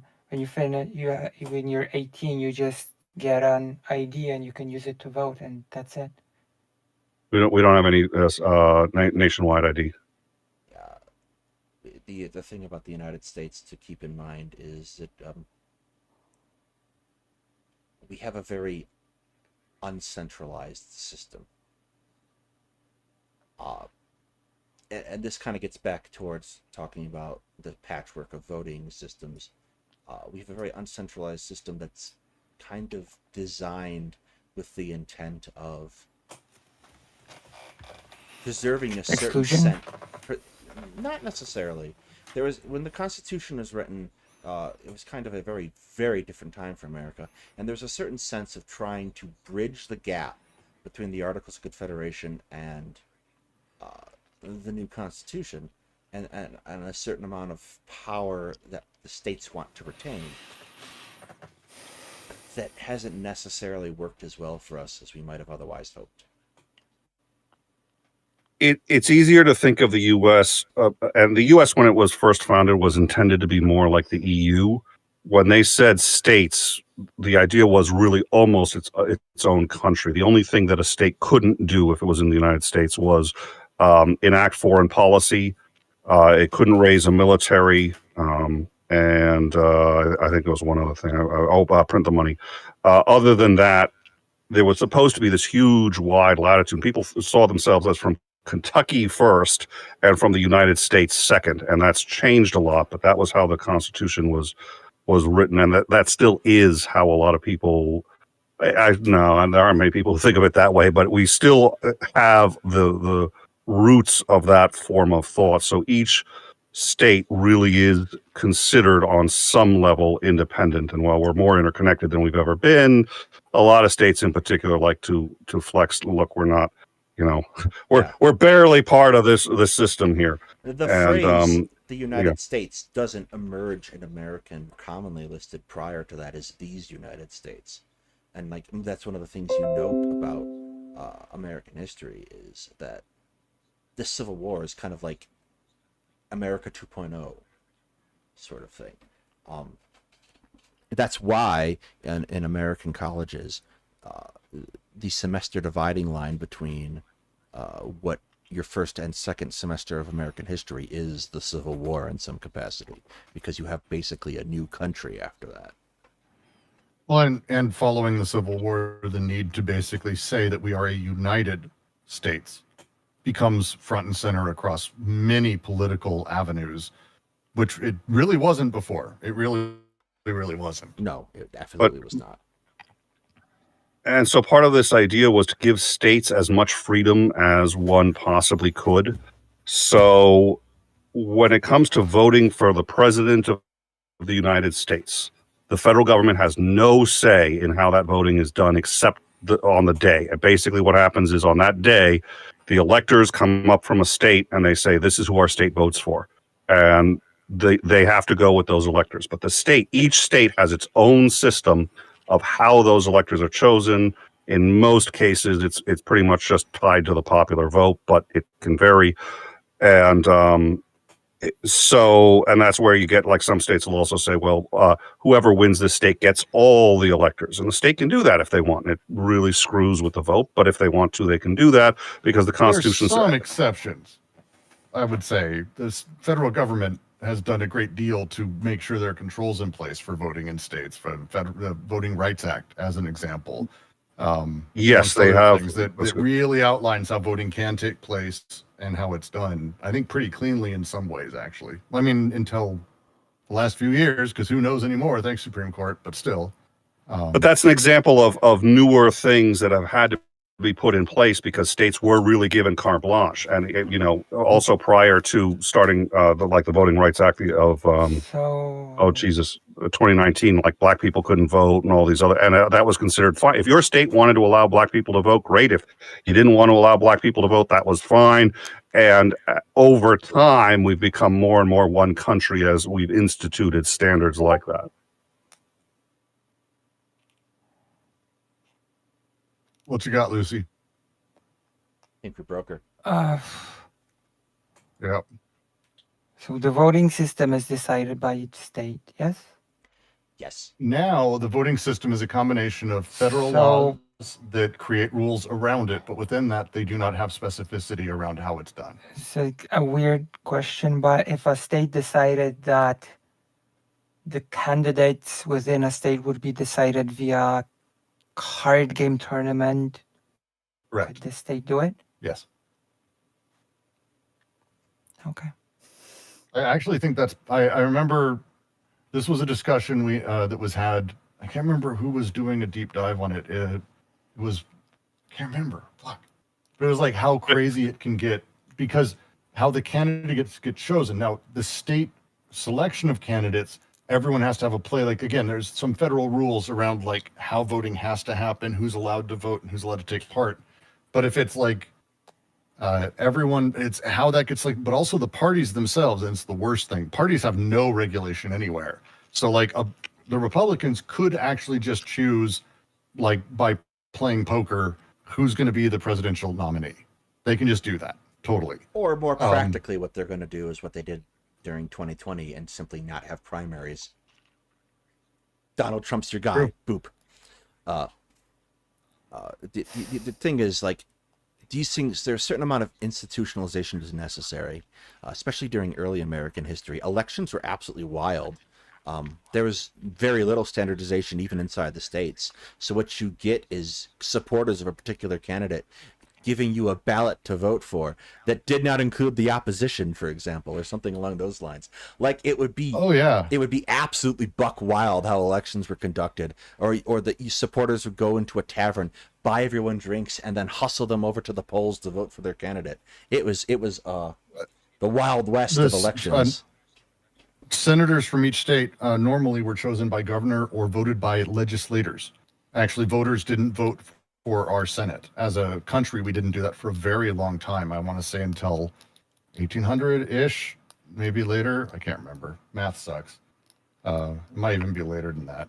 Fuck, I'm gonna look it up now because now it's depressing to me. Let me find that out. I feel like it was like it was a while.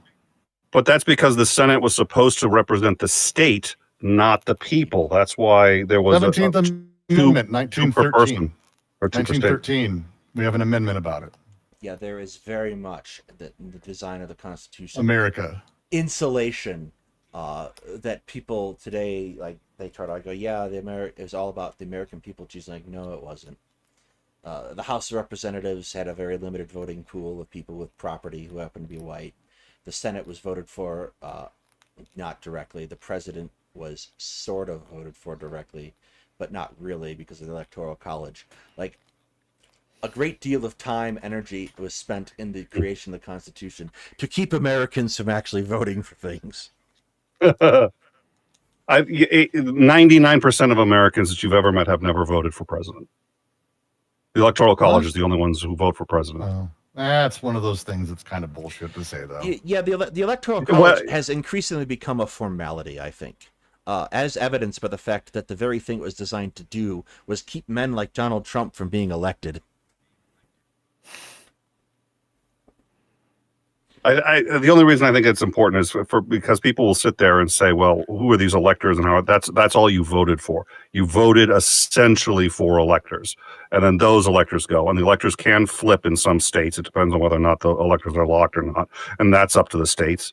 And so you're not 99% of the time, it doesn't matter the difference between you voting for president and you voting for electors. But on that one time when it matters, you need to be aware you've never voted for president. Yeah. And then the other part of that equation is, for example, if you live in one state and move to another, even if you filled out like all these change of addresses and whatnot, that state will keep you on their voter rolls that you moved from for quite some time. I've been gone from Illinois for 3 years, and I still get emails telling me to get ready for the next Chicago election. No, but keep in mind, I mean, there are states that are good about it too. In my state, I have never once needed an ID to vote. I just gone in. They say, "What's your name and what's your address?" I give my name, give my address. They hand me the ballot.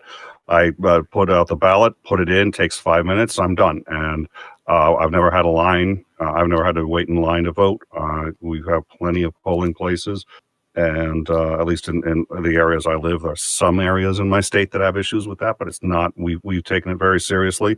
It's quick, it's easy, but the reason it's that is because the people care enough to make it that. Yeah.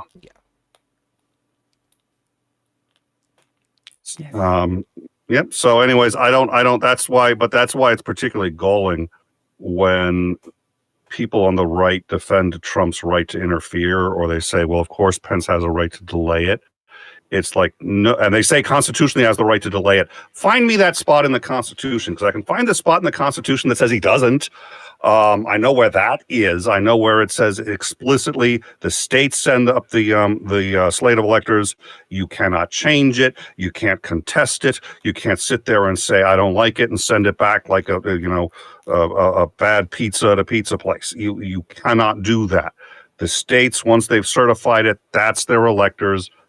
Done. And the Constitution is really fucking clear on that. And the party of the Constitution and these people who haven't fucking read it and have no idea what they're talking about is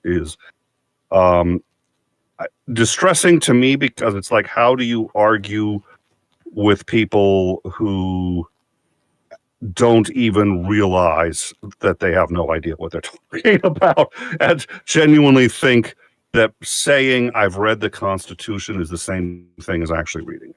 Yeah, the Constitution is kind of Schrodinger's document in common discourse, because it both says and does not say everything that you want it to say at a particular time, which just doesn't work. No, that's not true. Excuse me, but in the Constitution, it explicitly states that the cat is dead. The actual Constitution does, yes, but the made-up Constitution, that constantly gets without skipping a beat. I love it. Does not. Not to be nitpicky.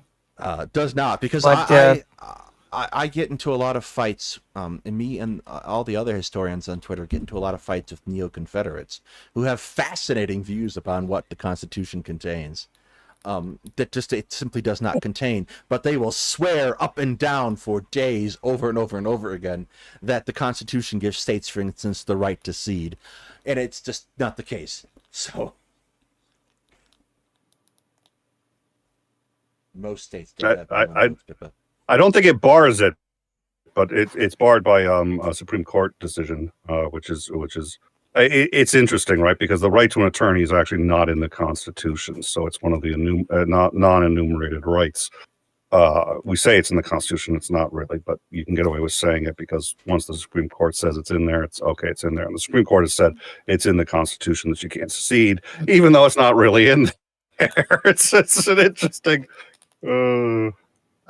Daedalus, did you say that most states don't allow mail-in voting? Most states that I know don't allow mail-in voting unless it's special circumstances. Every single state in the country has mail-in voting. Every single state in the country has mail-in voting. Every single one, period. They all do.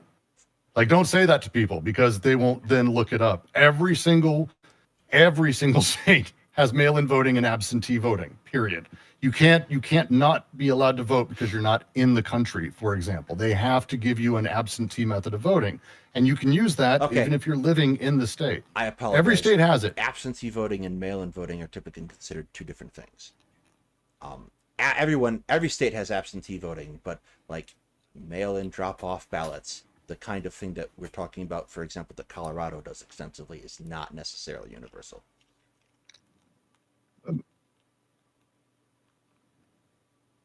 Okay. It's been a while since. Yeah, I'd be curious about that. My understanding is every state has mail-in voting, but I don't. That's why it was such a big deal during 2020 that was expanded in such a way. Because what I you mean, have, keep in mind. Yeah, please. what you have, at least, like for example, when I first started voting, when I There turned are 5 states who have significant rules around it: Texas, Louisiana, Mississippi, Tennessee, and Indiana, which honestly, that's fine. Every other state has application or fully ballot automatically sent or fully can vote by mail. The vast majority of the country, okay, just mentioning. because like for instance, it did not exist as an like what I had to do in Illinois is early vote, be able to mail things in when I started voting, and it Chicago is an entirely different beast for that too. Everywhere I've ever lived, I've gotten a mail-in voting ballot just sent to me. So it's multiple states, multiple cities. There's a couple states, New York, you have to request it. But again, they'll just give you a mail-in ballot, the vast majority of places. In those 5 states, by the way, you have to ask for one.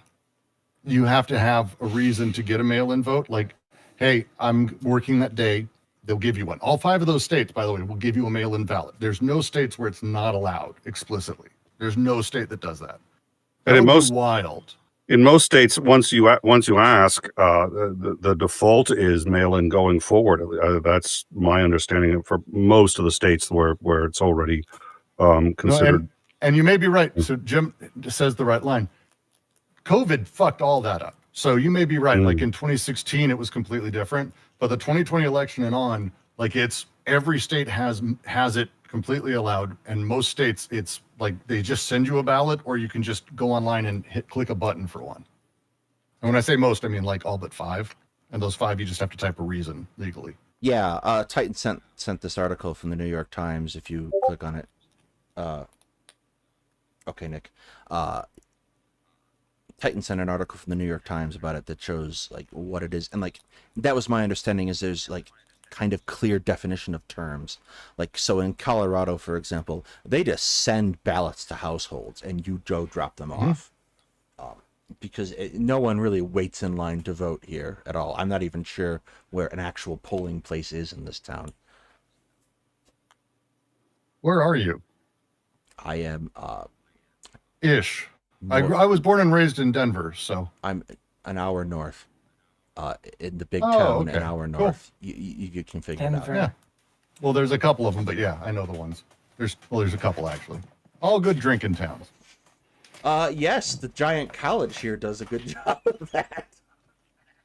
That doesn't slim it down, people, so that doesn't help. Denver, like from the Dynasty show.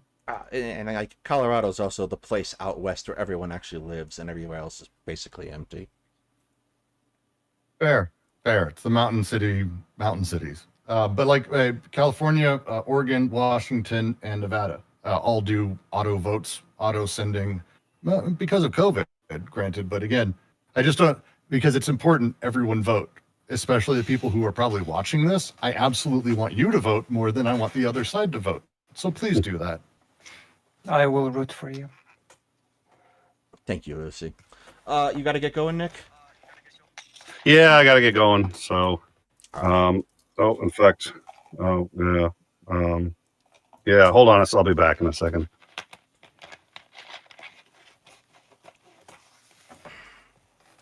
What are we I looking guess at? I won this debate. Yes, you won it again, Lucy. Well done. Thank you.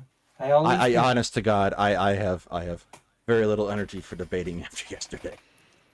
It was 5 hours. I had a couple people tell me I needed to watch it, and I just wanted to just block those people and never speak to them again because I think they hate me for telling me that. As much as I've I been adore watching you, it. and I do I've been adore watching you. it Thank you, today. Bruce. Before It this, was- I've been watching It was it on stream. It was long. Like a couple people brought up to me stuff towards the end of the debate. Like even the end of the debate before the call-in section. I'm like, I'm pretty sure I was mentally checked out by that point. Oh, stop it, you. I'm sorry, my dog runs this room. Like the idea that there's this army of no follower accounts that holds as much power as politicians who push bills. Yeah, it looks like there's only about an hour left on that Twitter poll, and we're winning. So well done, us. Also, I can't. I put a poll up in Two Guys Talking History, and I got 100% Wix guilty. So that's the only poll that matters. Debating Wick is genuinely, it's a, you know why the guy beats his head against the wall? Because it feels so damn good when he stops. Like that's the closest that like it comes to talking about what it means to talk to Wick. He's just generally useless. Again, liberals always are. But when you start talking to someone who's that brain rotted about it and just doesn't have a position, there's nothing. You can't attach to stuff. It's your there's a I can't remember who it is. It's there's a scene in a cart. It's punching into this like blob guy. Is my fists keep going deeper, and it's like because it's nothing. There's no form. There's no structure there. He doesn't give a shit about whatever it is, and you slowly get absorbed. Look, if you want me to get better That's debates, a terrifying go thought. subscribe to Two Guys Talking History and make me bigger. I wanted to, Good content, by the way. I'm gonna just FYI. I don't know if you caught it. It was in the live chat. I think you thought I was talking to you. It was I showed up in the live chat. You had just started. You were having mic issues, and Aunt Jer's like, "Oh, Nick just showed up to figure out how to fix his microphone." And so I was gonna say, "I don't like you," which I end up saying to Aunt Jer pretty frequently, to be quite honest. And so you thought it was like aimed at you. I was like, oh, no. I love you. It's Aunt Jer and anyone who mods for me who just for whatever reason seems to think that while I'm on other shows, it's the appropriate time to be trolling. I don't get it. I'm a pretty regular viewer of In Time, and I'm not entirely certain I want to put you in charge of my sound setup. Oh, no, listen. If you really want to screw up your sound, I would be delighted to produce for you. If you don't care about the sound or anything like that, I'd be happy to help. Jesus. All right, Nick, I where do we find you? You can find me on youtube.com/InTimeShow. It's a news and educational program, and we cover this. We cover Ukraine. We have all sorts of top discussions on anything and everything that's going on in the world. And we do breaking news. So please come on in and check us out. All right, I appreciate you being here tonight, Nick. I love you. My pleasure. Love you guys. Thank you so much. We are All about right, to now we can freely talk. God fucking thank God he's gone. Now we're hitting the 2 hour mark, and as I pointed out, I did 5 hours yesterday. So anyone have any closing statement? David thoughts? Cross used to end his stand-ups. David Cross used to end his stand-ups by waiting for a few people to leave, and then he'd come back out and say something horrifyingly racist, like he was starting a Klan rally, like because it was hilarious to him to see how people would react to it. Can't do that shit anymore. That was back before cell phones. He was the bald one, right? That showed up in all the movies in the 2000s. Yes, I know. You're very sad, Bubba. Sorry. David Cross is Ball excellent. shaming. He's wonderful. He did he did that ridiculous scene in Men in Black 2 and the original Men in Black, as if I recall correctly. Oh. He did a wonderful show called the increasingly poor decisions of Todd Margaret. That if you haven't seen it, it's you have to like sort of watching someone be painfully cringe humor because it's not funny. It's like oh it hurts. He's this guy who's happy to bullshit constantly, and he gets sent to his company says we need you to go to London. He's like, oh yeah, I grew up in Leeds. It's like, what? Like he didn't. He just lies about everything, and slowly everything catches up with him, and everything goes wrong. It's awful, wonderful. It's great. Yeah, is it as Recommended. painful as watching The Big Bang Theory? It was yesterday. It's good. Okay, So it's fair different. enough. After this, I'm going to continue covering your debate. Well, now no one needs that. Lucy, don't do that to yourself. Look, we need I've to have an already intervention. started. I've been doing it. We need to while have an playing intervention on Warcraft this. too. We need to have an intervention because no one should do that to themselves, and we care about you. I have to. I do this for Dadalus. I appreciate your True. devotion, but you can torture yourself in other ways. Probably I ways am that will give playing people. Warcraft 2 while doing it. Like I have to reading this finish book called Warcraft Tyranny 2. Inc. Have you read it there, Daedalus? Tyranny Inc. I am still sitting knee deep in notes right now for the atomic bomb video. Hold on. I'll be right back. I'm going to show you a book. So I have been doing One nothing moment. but that for like the last 3 weeks. I picked this up because Sunday's, I guess, going to do a response talking about it at some point. Yeah, And I figured I was going to watch it then and get generally frustrated with eudaimonia then. I'm not even through the intro, and I have highlights like it's anyone who's on the left who thinks this is a good book didn't read the intro, or I assume just is very much into the aesthetic, because it's wild how he talks about a handful of things and the lack of sources on other things. It's kind of beautiful. There's Oh, a dear. lot of garbage in it. I am returned. Please share books. Yes, this is the book for I'm reading currently. It's Oh yes, I know some of those letters. it's right. Not all of It those letters says- though. Says to speak in your own name. It's about the emergence of Yiddish press in Poland Ooh, before ooh. Have World you War picked II. up have you picked up a university courses yet for that specialization? It's called Learn to Speak Your Own Name. Learn to speak your own name, basically. To speak in your own name. You speak. That's the literal title. Speaking in your own name. It's about the Thank fact that intelligentsia spoke in different languages, and then a group came and created Yiddish media that spoke in the language of the majority, so Yiddish. Because Yiddish was treated as the language of the pleb, of the common folk, the lowly language. So people decided that it is actually good to speak to people in the language that most of people use. And so the press was created. It was a huge unifying factor. So I might struggle with university because in my prehistoric young days, I had bad grades, so I might have a tough time getting in. I'm gonna make a suggestion to you after stream about something. Check out that A is turned out to be a fairly decent online school here in America.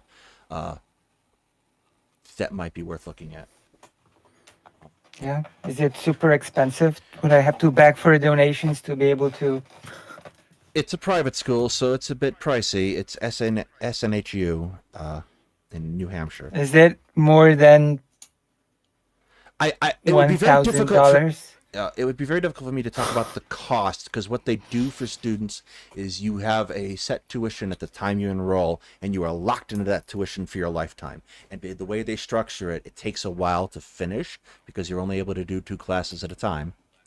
So you pay forever, as long as you live. In a certain sense, but in another sense, it's like designed very heavily around people who work. Is this a school where they basically have people then go out and recruit other people, and you get people downstream from you? So like a multi-level marketing college kind of thing? What? Of your life? It absolutely is not. It is accredited. They do a fairly decent job most of the time. Is that a thing? Multi-level marketing schools? It should be. Actually, it is very much here in the States. We're good at that. We're very good at scams and shit. We're pretty cool. We're the best at it. We're very good at it. I do want to bring up something that someone brought to my attention prior to this stream. Oh no. We have in my Discord for Two Guys Talking History, we have a mutual aid section. And there's 2 things I have stuck there to rather recently. One which became suddenly urgent. If you are able to make a donation, if you're possible, head into our Discord. There is a tagged post about someone who is having a hard time making bills meet. They were recently laid off, and they just got an eviction notice. So if you could help out with that, that would be immensely helpful. And then my roommate is a teacher and is starting school as of this week, and the students just came back, and she has a list of school supplies that would be helpful if you could assist with that as well. High school? No, middle school. She's a special ed teacher, and so a fairly significant portion of our household income is often put into. Yes, I know you're very upset. Sorry, is put into things for children such as coffee and things that help people self-regulate, and it would help us immensely. So it's like books, Books, notebooks, books. Oh, actually, let me look. I didn't even look. It was on the list this year. like the Yeah, there's supplies, books. textbooks, There's games, uh, pencils, all sorts of stuff. pens. The problem that Huh. American teachers often face is they are required to supply their own classrooms, and they're also required not to make a big public deal about it because it makes the school districts embarrassed. Supply classrooms so that wait. Huh. It's As an interesting. example, my family we're on. It's a buy nothing group. If you haven't looked it up in your area, please do. It's a wonderful way to sort of exchange stuff you don't need anymore, and someone else does need. You post it up, someone will come be like, "Hey, I need that. That's great." So, like, because I have two kids, rather than sort of buying a bunch of new shit, we've found older kids who don't need it. We use that for our kids, and then we donate it again. Someone else comes and gets it. And it's toys and other stuff because my daughter, we're not going to have another kid after. So my daughter is 18 months. We have a lot of toys for little kids. Put them up. And this woman's like, I'll take what you can give. I'll take all of it. It's like, oh, cool. You got a bunch of kids? She's like, no, I'm a special ed teacher. And it was Yeah. like, oh, what? And she's like, yeah, this is great. This one's like a water table and this other stuff. Like, well, my kids will love it. And it's like, wait, oh. So like I went out and spent a fortune. We bought a bunch of shit. Like, yeah, this is also stuff that my kids don't use anymore. It's like because they spend all their money. She did this for another year. We kept in touch. We donated stuff to her classroom, and then she just left.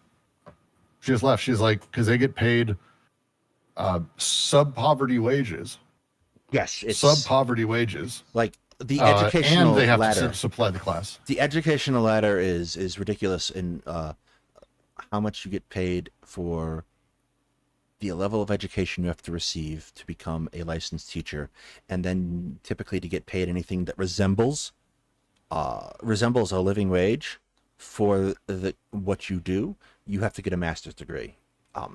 So by that time, you're in debt and you're also supplying your classroom. It's obnoxious. That's the U.S. education system is. Well, so the messed up. Republicans did this, and Democrats didn't help. Obama helped ruin it too. Basically, everything since Bill Clinton has been about destroying public education, privatizing it, and moving it towards a system where basically it's privatized. There is a push The to system of what the push is to get religious education to be the dominant idea, because like to be fair, I know a lot of school teachers who are charter and private schools who also have to do the same thing because it's just expected at this point. But like the idea is to get indoctrination in front of kids. it's Again, I think it's the neoliberal version of this. The conservatives are happy to do that. But overall, it's about destroying public education, period, because they don't like the Right. idea of an educated people. Like that's Right, it. And yeah. many of them have outright said that because ultimately it leads them to being able to, as I think Newt Gingrich was even quoted once as saying, is not everyone should be educated. Some people have to be the lower people on the societal rungs. And it's like, cool, good job. That's great. Yeah. That's- Vouchers is how they do it. And they do it through this bullshit way of like, hey, why don't you just take a look? There's these special magnet schools and you can just take your kid there, take this voucher, which sucks money away from the public school that your child would go to, and you put it over there based on how many students start the year there, not Not in. who finished. What they often do. And so what they often do is they often do double testing. So when they get tests, everyone's like, wow, look at how good this school is. It's because they did one right before, and then they got rid of those kids because they can choose not to take those kids in who did poor, and the public school has to take them. So the public school suddenly has a bunch of kids who don't know very much, and we've destroyed things further. We're great. We're very good at this, like I I said. assume the whole real estate, real estate sort of estate being tied taxes, to, Mhm. to defunding schools. There is The It's not just defunding schools because so I did work with New Trier High School outside of Chicago, and if you've ever heard of it or been around it, it's where Oprah's kids would go. It's like one of the wealthiest counties in the world. It's insane. yes. And New Trier is when I went, their theater, they had two of them. their musical production they were doing was Les Mis, which is amazing because you have to pay for rights for that. Yeah, Which is that's fucking expensive. like I was a musical theater kid in high school. It's expensive, but not just that. They had, if you've ever seen Les Mis has a moving stage that rotates because they do the front and back of it's a whole thing. They had a moving stage. This high school had a full giant production house with a moving stage and props and everything, just like a real Les Mis production. And I'm just like, that's that world. And then I worked with kids at George Washington High and a few other schools in South Central LA where they didn't even have computers for kids. Yeah, like I thought my high school was obnoxious. Jesus.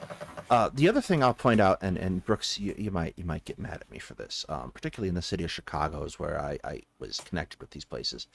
Um, there are schools, public schools in Chicago that have JROTC programs that essentially run the school.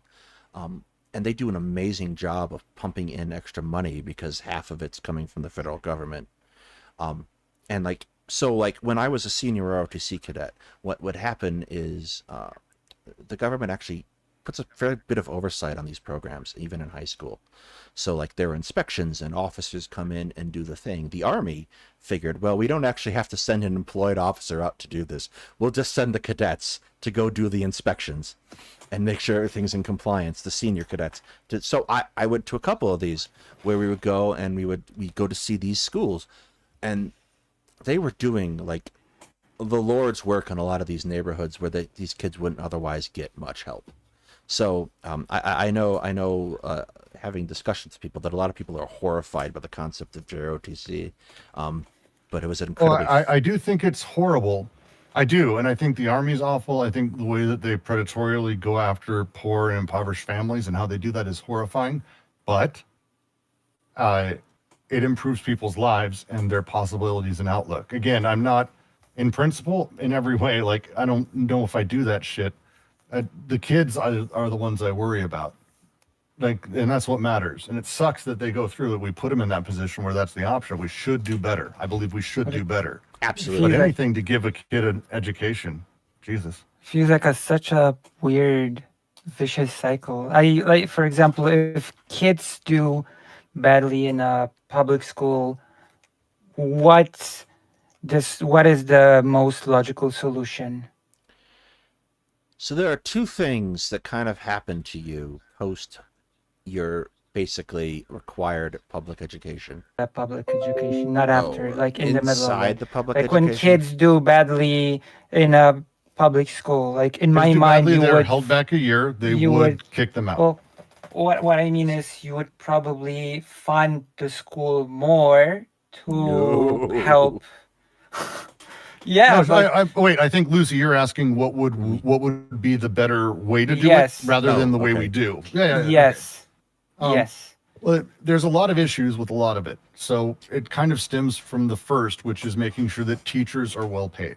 That's actually a Yeah. thing that we do know internationally kind of does a thing, because it means that people who, and the average person who wants to be a teacher wants to be a teacher. They're not there for the money, but there's a lot of people who want to be teachers who aren't there because of the money, like because they have to go elsewhere. And so the amount of education that's required to be a teacher, as Daedalus was saying, it's necessary to have a commensurate pay for that. And so if we just honestly just do that, we return to a position where teachers are a respected, real thing that people can be, and we change people's relationships on that. I believe the next step is by getting rid of all of private schools, period. It should be illegal to go to a private school. Everyone should have to go to public school, period. Not to mention And- the homeschooling thing, but Yeah, I think everyone should have to go to that. unless it's like in Poland, there's something that I guess you could call it homeschooling, when you have a person that has, for example, problems with, well, you have problems with like bullying, or maybe even getting along with certain issues, and then teachers from state schools go to the home of the child and do the curriculum Right. from the public school, but in one-on-one interactions with the child. No, and it's all thing. about, it's just about changing what we consider school for, because for a very long time, I know for like 20, 30 years, college was and a school was a place where people went to learn, better themselves, improve, and move on. And we've moved on from that significantly since the 80s. Like it's been a sort of downhill road in a lot of ways. So again, moving it where it's funding the schools is not tied to property tax. So it's Exactly. just sort of That's all so schools get their wild. thing. That's Teachers get paid very well. School, like just those things and abolishing private schools, that does it. And then it's fixed because as soon as people in power have their kids going to the same schools I do as my kids, schools will be better. That's how it works. No, I would pump that. I would It's- absolutely get rid of private schools. Sorry, it's been a long 2 days. I would absolutely get rid of private schools. At least on a primary education level, because you just it's just not. It's not useful until now It's not older, once you're in socially like college, useful. I think there's a big argument to be made for private colleges because private institutions tend to allow specializations in ways that you won't find in a because public schools can't cover everything. Yes. And so there's some justification in some different ways, and that's the thing. But like I'm really talking honestly about up through the age of like 16 to 18, and beyond that, I think is a different conversation.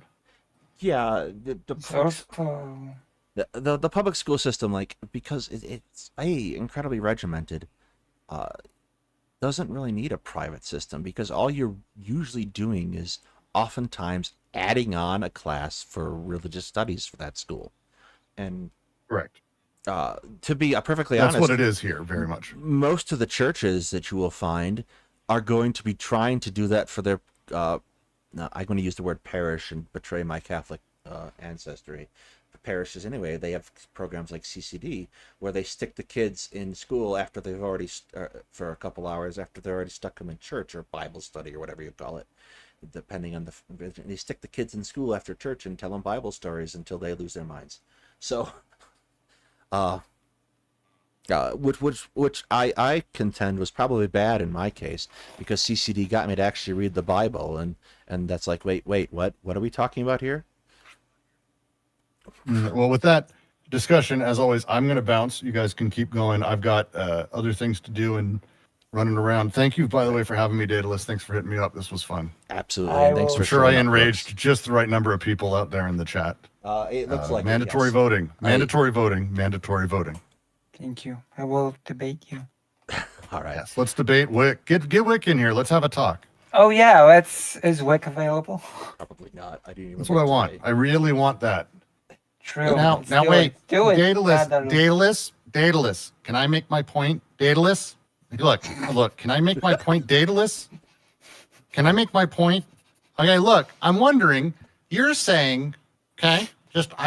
You're saying that when we vote, we're voting, but I've heard other people say that's not the case.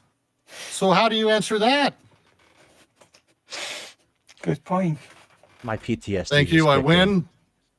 It's bad, right? That's literally all he does. It's painful. It was. Thank So you so are much. Yep. Have a good Are we one, getting Brooks. the discussion? No, see. not tonight. All right. Yeah, I think at this point, And now it's just us two, and Yeah. I will debate you. I think at this point, we have hit my endurance level, and Avery's about to eat me. So I am going to close it out here tonight. I want to thank everybody for showing up. I want to thank you for showing up, Lucy. Thank you, and I will debate you. At Two Guys Talking History, we'll be back Sunday, at least assuming the Hetman doesn't get sick again because he decided to go out for his birthday. So wish Hetman a happy birthday and yell at him for not being available. Happy birthday, Kegler. As for President Sunday, hopefully he will feel better soon and resume regular programming after he's done dying of plague. And now I will cover your debate and play Warcraft 2. All right. Have a good one, Lucy. Thank you. All right. Let me go turn this thing back on before I close out of it too, because I'll forget to do that next time. Thanks you again, everybody, tonight, and have a good one.